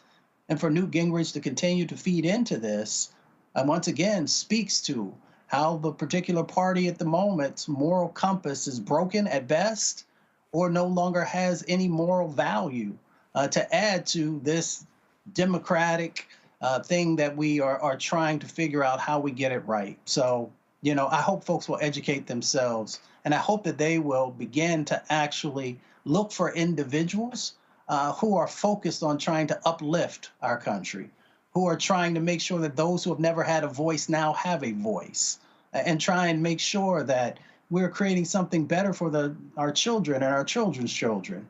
But by the current sets of activities they're doing, they're falling short at best. Donald Trump has absolutely no redeeming value whatsoever, Joy. Not one.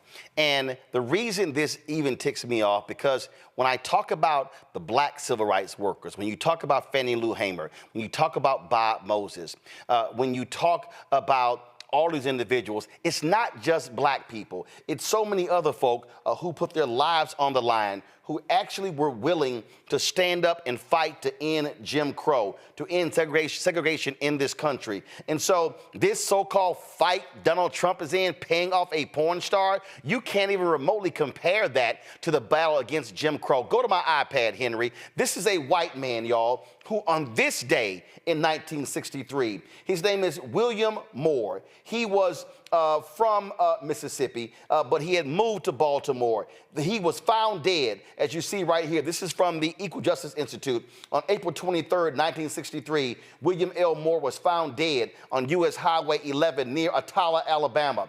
4 days shy of his 36th birthday. He was a white man in the midst of a one-man civil rights march to Jackson, Mississippi, to implore Mississippi Governor Ross Barnett to support integration efforts. He wore signs that read, "End segregation in America, eat at Joe's, both black and white, and equal rights for all, Mississippi or bust." He was a resident of Baltimore, a member of the Congress of Racial Equality. On his first protest, he walked to Annapolis, Maryland from Baltimore. On his second march, he walked to the White House. For what proved to be his final march, he planned his walk from Chattanooga, Tennessee to Jackson. Donald Trump, nowhere, anywhere, anyway, anyhow, Joy, should ever be mentioned in the same breath as this courageous white man, William Moore.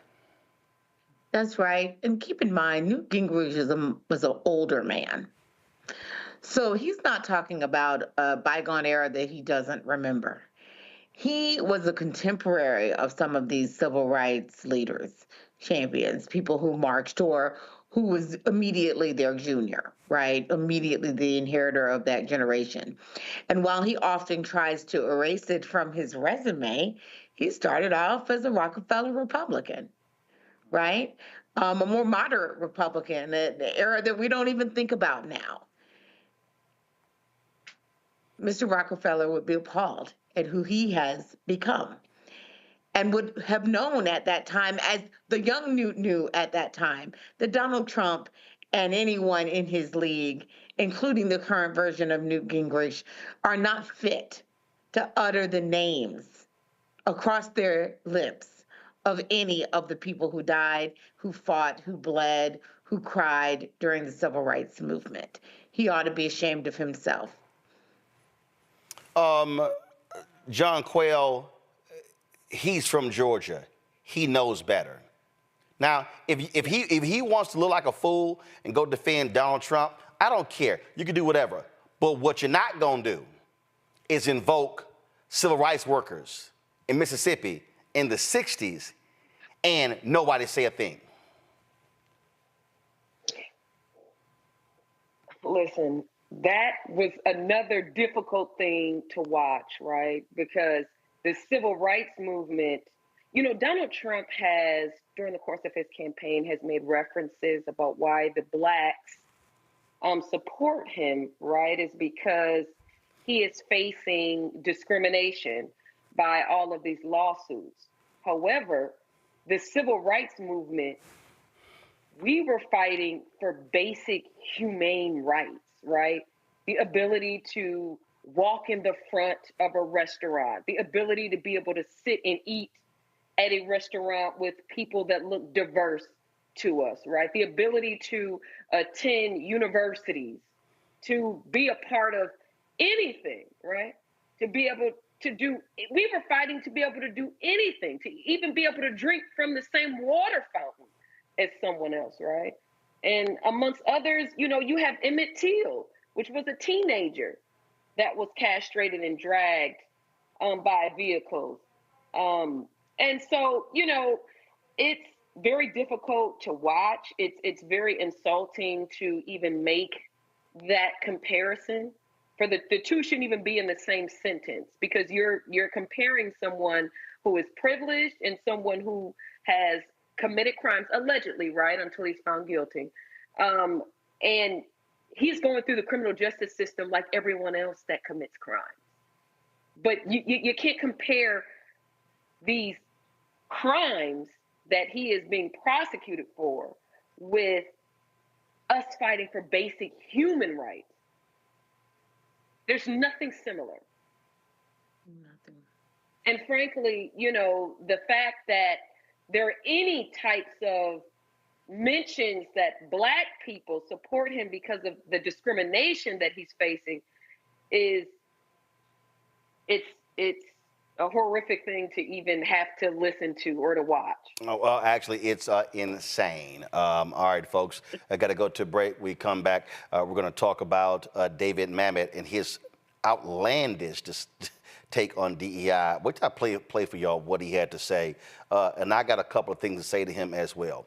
But before we go to that, when I had my last book signing, I, of course, had my book, White Fear, How the Browning of America is Making White Folks Lose Their Minds. And so folks stopped me and they said, Roland, I want to get all your other books. Well, the reality is the other books are all out of print except the book that I did on the election of President Barack Obama. It was called The First, President Barack Obama's Road to the White House. And I told the folks, I said, you know what? I said, let me go back and check. And so we got about 500 copies of the book available. And so this actually is all of the coverage of the 2008 election. But the other thing is this here. I talked to folks like Malik Yoba, Hill Harper, Erica Alexander, Kevin Lau, Spike Lee, Tatiana Ali. There's a lot of behind the scenes stuff in here as well, where I talked about some of the stuff that went down at CNN. Also, when you go through here, a lot of the photos that you see in here, photos that I actually shot, photos that were my time at CNN.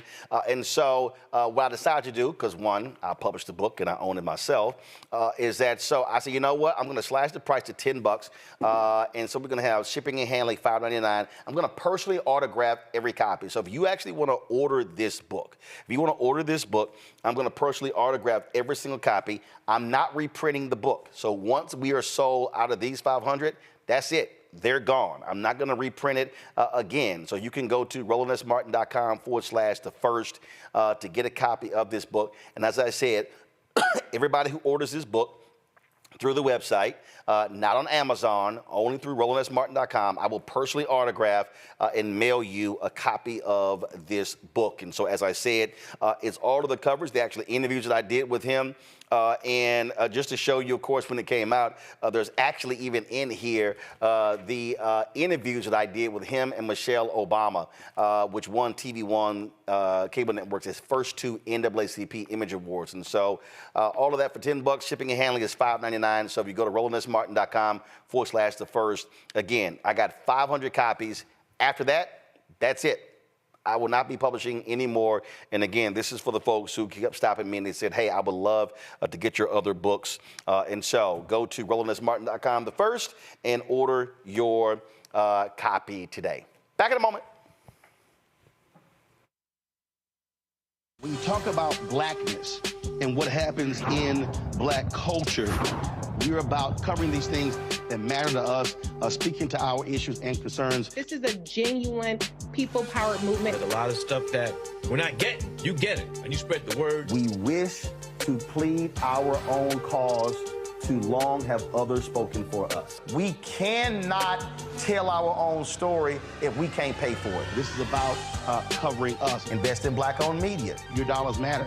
We don't have to keep asking them to cover our stuff. So please support us in what we do, folks. We want to hit 2,000 people, $50 this month, raise $100,000. We're behind 100,000, so we want to hit that. Y'all money makes this possible. Checks and money orders go to P.O. Box 57196, Washington, D.C. 20037-0196. The Cash App is $RM Unfiltered. PayPal is R Martin Unfiltered. Venmo is RM Unfiltered. Zelle is Roland at RolandSMartin.com. Fanbase is pioneering a new era of social media for the creator economy. This next generation social media app with over 600,000 users is raising $17 million, and now is your chance to invest. For details on how to invest, visit startengine.com/fanbase or scan the QR code. Another way we're giving you the freedom to be you without limits. What's up, everybody? It's your girl, Latasha from the A. And you're watching Roland Martin Unfiltered.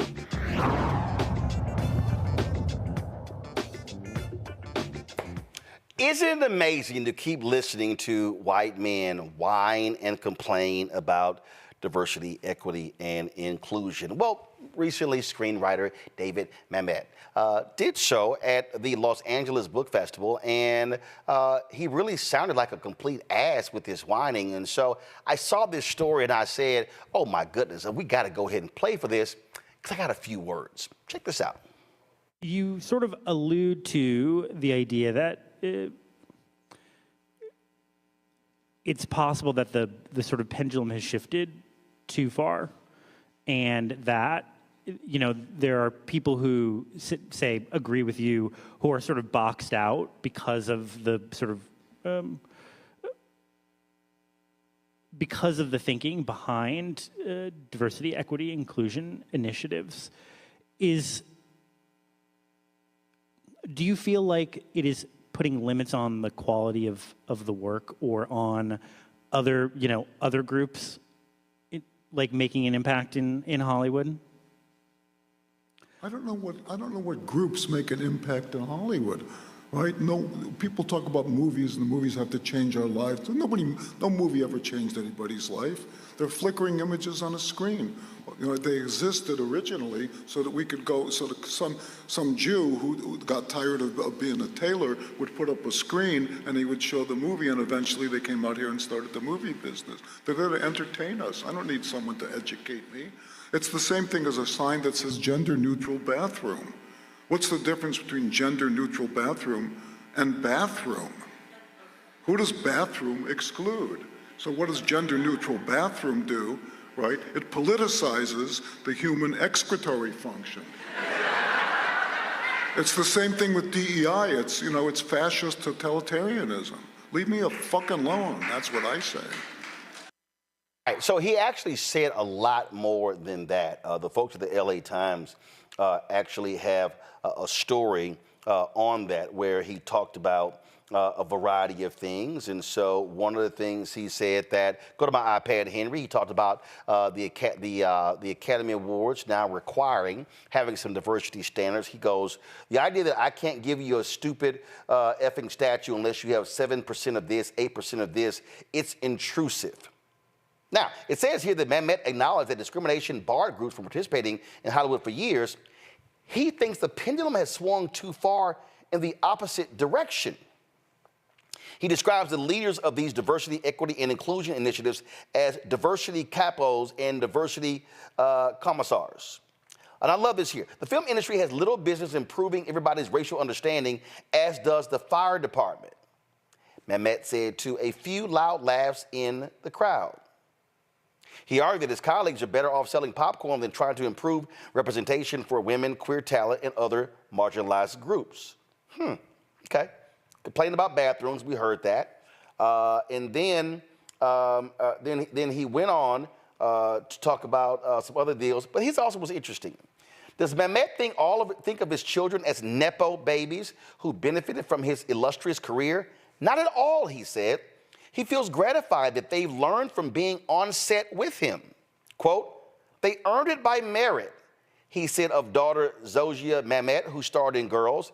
They haven't benefited from any type of privilege, he said, and he thinks that DEI initiatives are taking away hard-earned opportunities. Quote, nobody ever gave my kids a job because of who they were related to. Okay, allow me to unpack this. So I'll start here. You heard in the clip, he talked about how a Jew created Hollywood, how they came out west. In fact, there's a book that's really a great book, which is an award-winning book. It's called An Empire of Their Own. It's how the Jews invented Hollywood. Fantastic book. Takes you through the history of Hollywood. But you know what's going to happen when you read that book? You're going to read about how those same founders of Hollywood actually had considerable racism in Hollywood. How they froze out African Americans, not just in front of the camera, but behind the camera. Those same individuals blocked advancement of African Americans. The early portrayals of black folks, you had folks in blackface, white actors in blackface. And then when you did have black actors, you had them as some of the most clueless individuals talking like this. And then you also had the black people who just played maids and butlers. Yep, that was that same Hollywood. And those things continued through the decades. You begin to see these things change when you begin to see advancement with civil rights. But see, here's the thing that's interesting that you would think a screenwriter who's 76 years old would understand. Do you realize that movies and music is really America's greatest export? What I mean by that is, as we do this show right now, there are people who are watching this show who are not in the United States. There are people in this show who are watching in India, who are watching in the UK, who are watching from Canada, who are watching from Jamaica or the Bahamas, who are watching from different countries. If I pulled up the YouTube dashboard, I will show you the folks who are watching all around the world. And do you know what media has done? Media has actually shaped the perspective of how people view Americans through the mediums. And so if you lived overseas in the 40s and the 50s and the 60s and the 70s and the 80s and the 90s up to present day, your view of America was shaped through what you saw in the movies. This is the same Hollywood that when 12 Years a Slave came out, Chiwetel was removed from the poster overseas and Brad Pitt was put on the poster. I'm sorry, wasn't Chiwetel Ejiofor the star of the film because he was the one who was 12 years a slave? So even in that movie, they took the brother off and put Brad Pitt on because for so long, Hollywood say, yeah, we can't market black people overseas.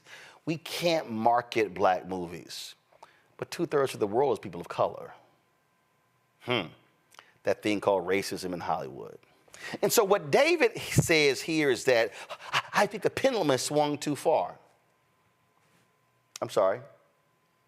You mean to tell me when you have movies that are largely, and when I say largely, I'm talking 80 and 90% directed by white men? And then when you have all white writers' rooms, and then when you have all white production rooms, and when you have folk who hire their friends and they lock people out, I'm sorry, explain to me the pendulum has swung. Let me help y'all out. If the pendulum is over here and it's 90% white, if you say the pendulum has swung too far, that means it's now 90% black Latino. That's not the case. See, really what David is saying is, damn it, we don't have all the jobs anymore. Damn, we now gotta compete. They now are creating programs that are forcing us to have to now talk to other people who don't look like us in order for them to get hired. And it is driving white people crazy. There's a reason I wrote my book, White Fear, How the Browning of America is Making White Folks Lose Their Minds. Because they now have to compete. And so David Mamet, who's 76 years old, he can't stand the fact that a young black writer who in the history of Hollywood was frozen out and the only way he could get onto a lot was if there was a broom in his hand, now has access. See, he says in here that, it's taking away hard-earned opportunities. Really? Really? In the same breath, how he says his kids earned it. Watch me now. His kids earned it by merit from being on set with him. So you mean daddy brought daughter to work every day, or sons to work, they now have access to the system because of daddy. Then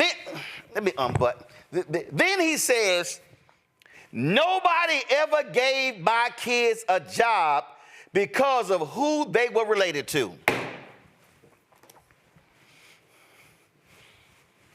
Do y'all understand that the best way for you to get a job in the NFL to be a coach is to be related to one? The tree of NFL coaches that are sons and nephews of other coaches is tremendous. It even happens in the booth, the broadcast booth. Phil Simms, followed by his son Chris Simms, who flamed out at quarterback, but now he's a top announcer. Multiple folks named Albert who are announcers. Multiple people named Buck who are announcers. How many black people, David, have an opportunity to come to the set every day? And let's just be real. David Mamet, I think that's how his name is pronounced, is a legendary screenwriter. Are you trying to convince me that if your last name was Mamet and you asked for a meeting in Hollywood, the first question they would not ask is your daddy David? You damn right you're gonna get a meeting. Oh, you're probably gonna get a meeting because you're going to receptions and parties with your daddy, and you now are meeting the elite of Hollywood. You're now meeting the folks who greenlight films. You're now meeting the folks who produce films. You're meeting the folks who direct films. And so there's no doubt that they are going to hook up David Mamet's daughter with an opportunity because of who her daddy is. And see, I love this here. I love this. They learned from me. They learned from me by being on set every day. Quote, they earned it by merit. Michael Jordan had sons. He's arguably the greatest basketball player ever. They sat next to him every day. They went to games with Michael Jordan. Michael Jordan's sons can't play like Michael Jordan.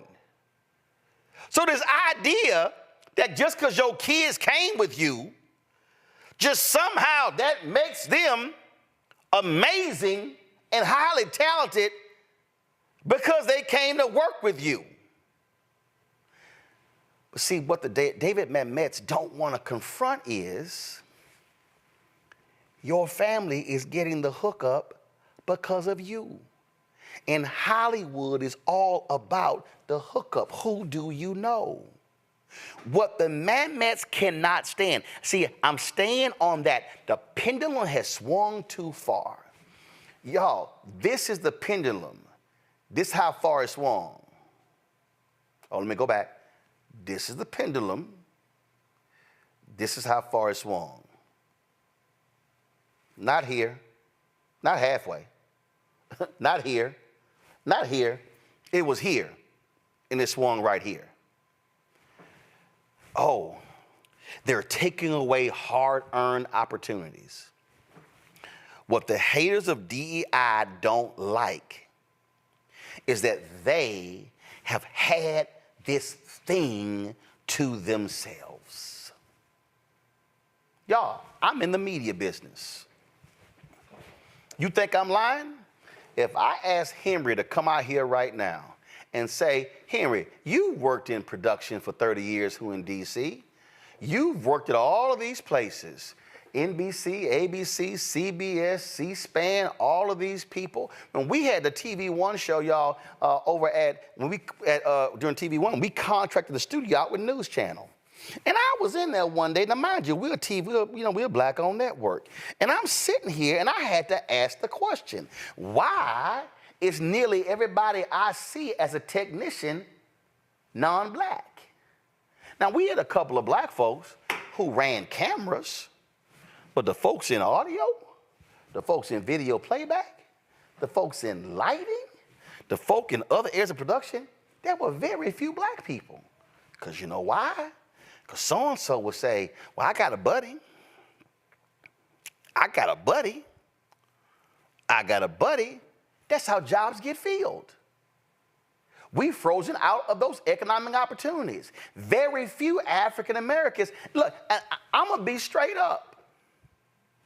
When we launched this show, all of my audio technicians were black. I said, Henry, you got to tell my man he gonna go have to hire some black people to train them how to do audio. Here's my whole point. You cannot change the game unless you bring in folk and you can't depend on folks' good nature to do it. John Landgraf, who is the president of FX, he said that. I've talked about him beforehand. John Landgraf saw it. He said, I cannot have 90% of my showrunners and directors being white men. He said, quote, I love my white men. He said, but my job is to produce content for a diversified audience. If all of my content, if all of my writers, my showrunners, my directors are coming from the same perspective, then I'm not going to be able to appeal to a broader audience, and they will not be able to watch my shows. Therefore, my ratings will not be able to go up. My shows will not win awards. I will not be able to generate ratings. I will not be able to increase advertising, and then I'm going to be out of a job. So John Landgraf said this got to change. Within a year, numbers had changed. Because you know what happened? Because they were forced to do so, they were forced to go talk to women, white women. They were forced to go find black folks and Latinos. Chris Rock called out Lorne Michaels at Saturday Night Live. Chris Rock said, y'all keep going to the same two places to get the same people to be on Saturday Night Live. Y'all go to Second City, or y'all go to the same white comedy clubs. He said, y'all don't go to the black comedy clubs. Y'all don't see the amazing black talent. He said, because y'all keep going to the same people and the same places. Chris said, y'all are gonna have to go to some other places in order to do that. I don't have the name of it right now. Y'all find it for me. But there was a famous black comedy club in Los Angeles. And guess what? All the white comedy clubs, Laugh In, Laugh Factory, that's where all the white comics. The black comics couldn't go there.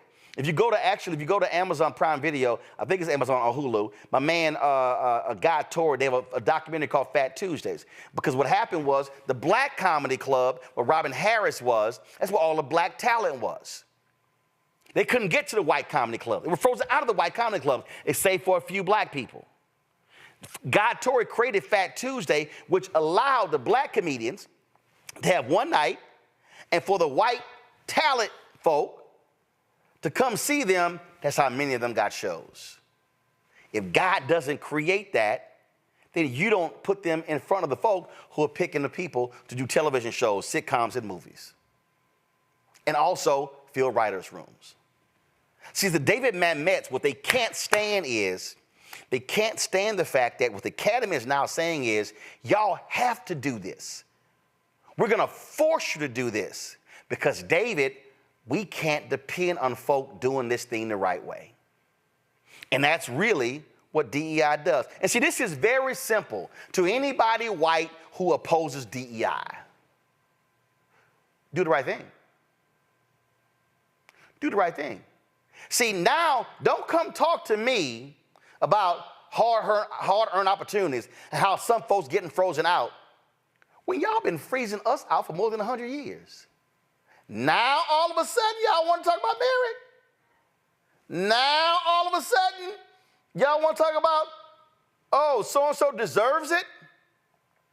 Do you really want to have that conversation? The number of talented, smart black people who were kept out of medical schools, kept out of law schools, kept out of writers' rooms, kept off of the stage, kept out of numerous jobs, and now all of a sudden, a couple of black people and Latinos, and let's be real clear, the greatest beneficiary of DEI has been white women. Now, because the room is no longer white male faces, oh my God, the pendulum has simply swung too far. Really? Is that what you're saying? Now, a lot of these DEI initiatives are BS because the leadership is not fully committed to making it possible. Nelson Peltz, who was one of the folks investing, he was trying to take down Bob Iger at Disney. Why do I have to see movies with an all-female cast? Why do I have to see movies with an all-black cast? But your white ass sure didn't mind them black dollars for Black Panther when it hit $1 billion. See, y'all, he was upset because they said, maybe we should start making movies and folk actually see themselves on it and they might be interested. Everybody swore Barbie was going to be a massive failure. It's too feminist. You know what's not feminist? Green. You know what not racist? Green.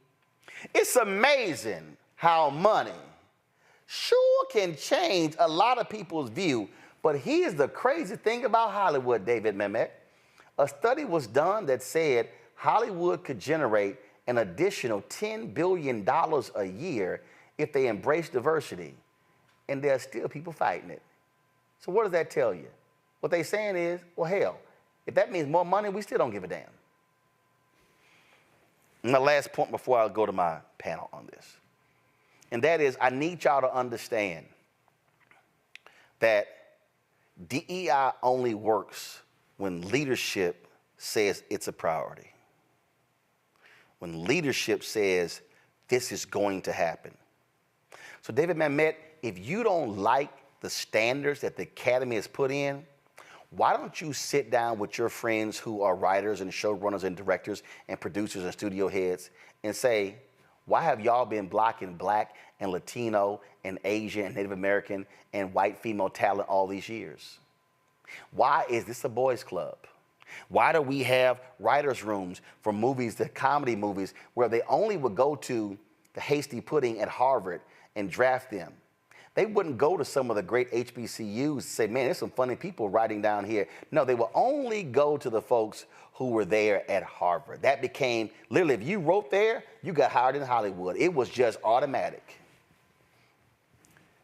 They have been freezing us out of the opportunities and the money for decades. And the David Mamets are now mad because the door is open. You say well earned. This is real simple. James Brown said it best. Don't hand me nothing. Open the door and get it myself. The David Mamets of the world hate the fact that the door is now opened. Well, guess what, David? We here. And when that door gets cracked open, we gonna swing that sumbitch real wide. And we gonna bring in a whole bunch of folk with us. And you know what else, David? We now have access to our own platforms. We don't have to go through the traditional Hollywood film industry. Ask George Lucas when he made Red Tails. George Lucas, Mr. Star Wars, George Lucas, George $4 billion Lucas. He literally went to the big seven, and every single Hollywood studio turned him down because they said Red Tails did not have white heroes. And George Lucas said, but the heroes are the Black soldiers. And they said, we need white heroes. And that is why George Lucas invested $60 million of his own money to finish Red Tails. And George Lucas is on the record as saying, I now know for a very small moment what it feels like to be a Black director in Hollywood and have the door slammed in front of you because the heroes of your movie are not white, they are Black. But I guess David Mamet, I guess he didn't read that story. Because probably if you're talking about Black subjects, he's not interested. Final comment from my panel. Jonquil, you first. Well, you know, the whole thing with DEI is that there's this assumption that because the door is open, that you lack the skills and the talent to do that job and be the best at that job. I think that's one of the things that's left out quite often. And secondarily, media is one of the most powerful forms of influence in the world, right? We're talking about television, film, music.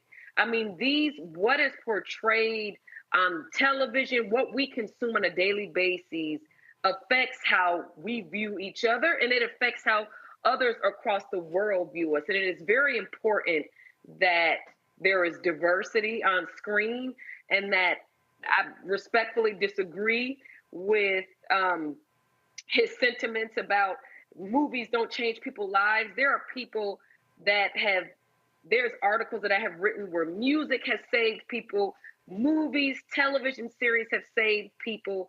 People have learned emergency techniques from the media just from watching scripted television shows. And so I just said all that to say that diversity is important. And just like you stated, just because the door is open, you're just giving me the opportunity. But that does not mean that I am not the most qualified to do that job. Joy.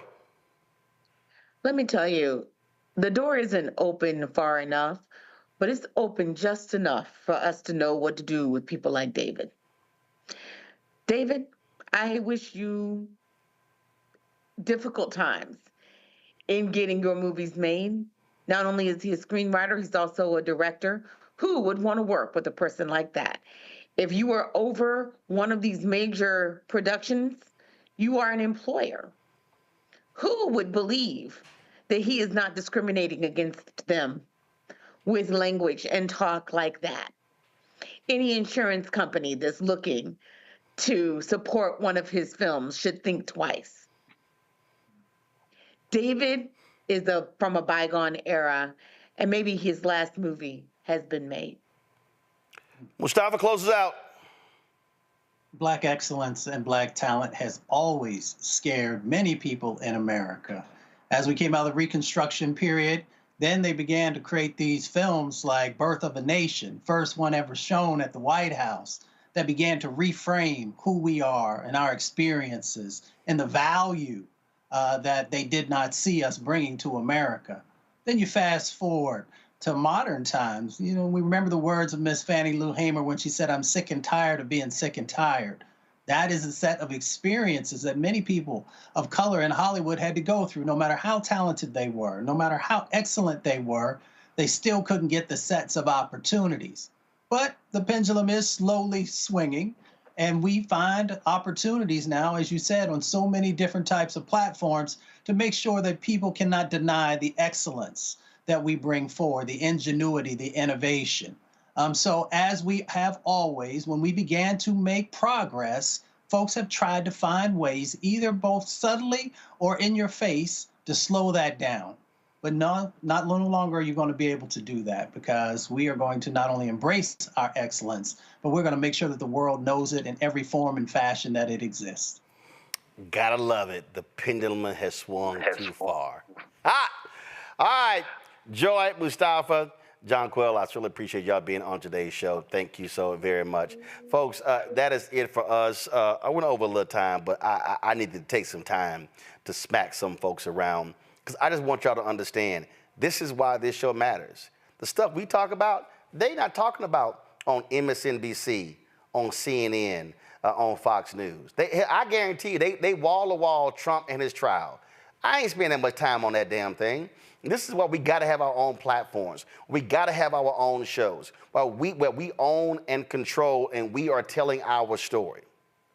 Your support is critical. So when I'm asking you to go to get this book, again, we got 500 copies. All that money from here is coming right back into the show. And so you can get, of course, autographed copy of the first. Some of y'all are saying the site is slow. That means a lot of people are on the site. So please take your time. Just go to RolandSMartin.com/the first. When I'm saying, hey, get our pocket squares, whether it's the Shibori pocket square or whether it's the feather pocket squares, same thing. What you do is you go to RolandSMartin.com/pocket squares. The money from that coming back into the show. You also have an opportunity to join our Bring the Funk fan club, folks. And your support is critically important. So you can send your check and money order to P.O. Box 57196, Washington, D.C., 20037-0196. Cash App is $RM Unfiltered. PayPal, R Martin Unfiltered. Venmo is RM Unfiltered. Zelle, Roland at RolandSMartin.com, Roland at RolandMartinUnfiltered.com. And, of course, download the Black Star Network app, Apple phone, Android phone, Apple TV, Android Android TV, Roku, Amazon Fire TV, Xbox One, Samsung Smart TV. And of course, as I said, get White Fear, How the Browning of America is Making White Folks Lose Their Minds. Available at Ben Bella Books, Amazon, Barnes & Noble, IndieBound, Bookshop, Chapters, Books A Million, Target. Download the audio version on Audible. Folks, that's it. I'll see y'all tomorrow right here on Roland Martin Unfiltered on the Black Star Network. Watch our content on our YouTube channel. Go to the Black Star Network app as well. I'll see y'all tomorrow. Holla! Black Star Network is here. Oh, no punch! I'm real revolutionary right now. Thank you for being the voice of Black America. All momentum we have now, we have to keep this going. The video looks phenomenal. See, this difference between Black Star Network and black-owned media and something like CNN. You can't be black-owned media and be scared. It's time to be smart. Bring your eyeballs home. You dig?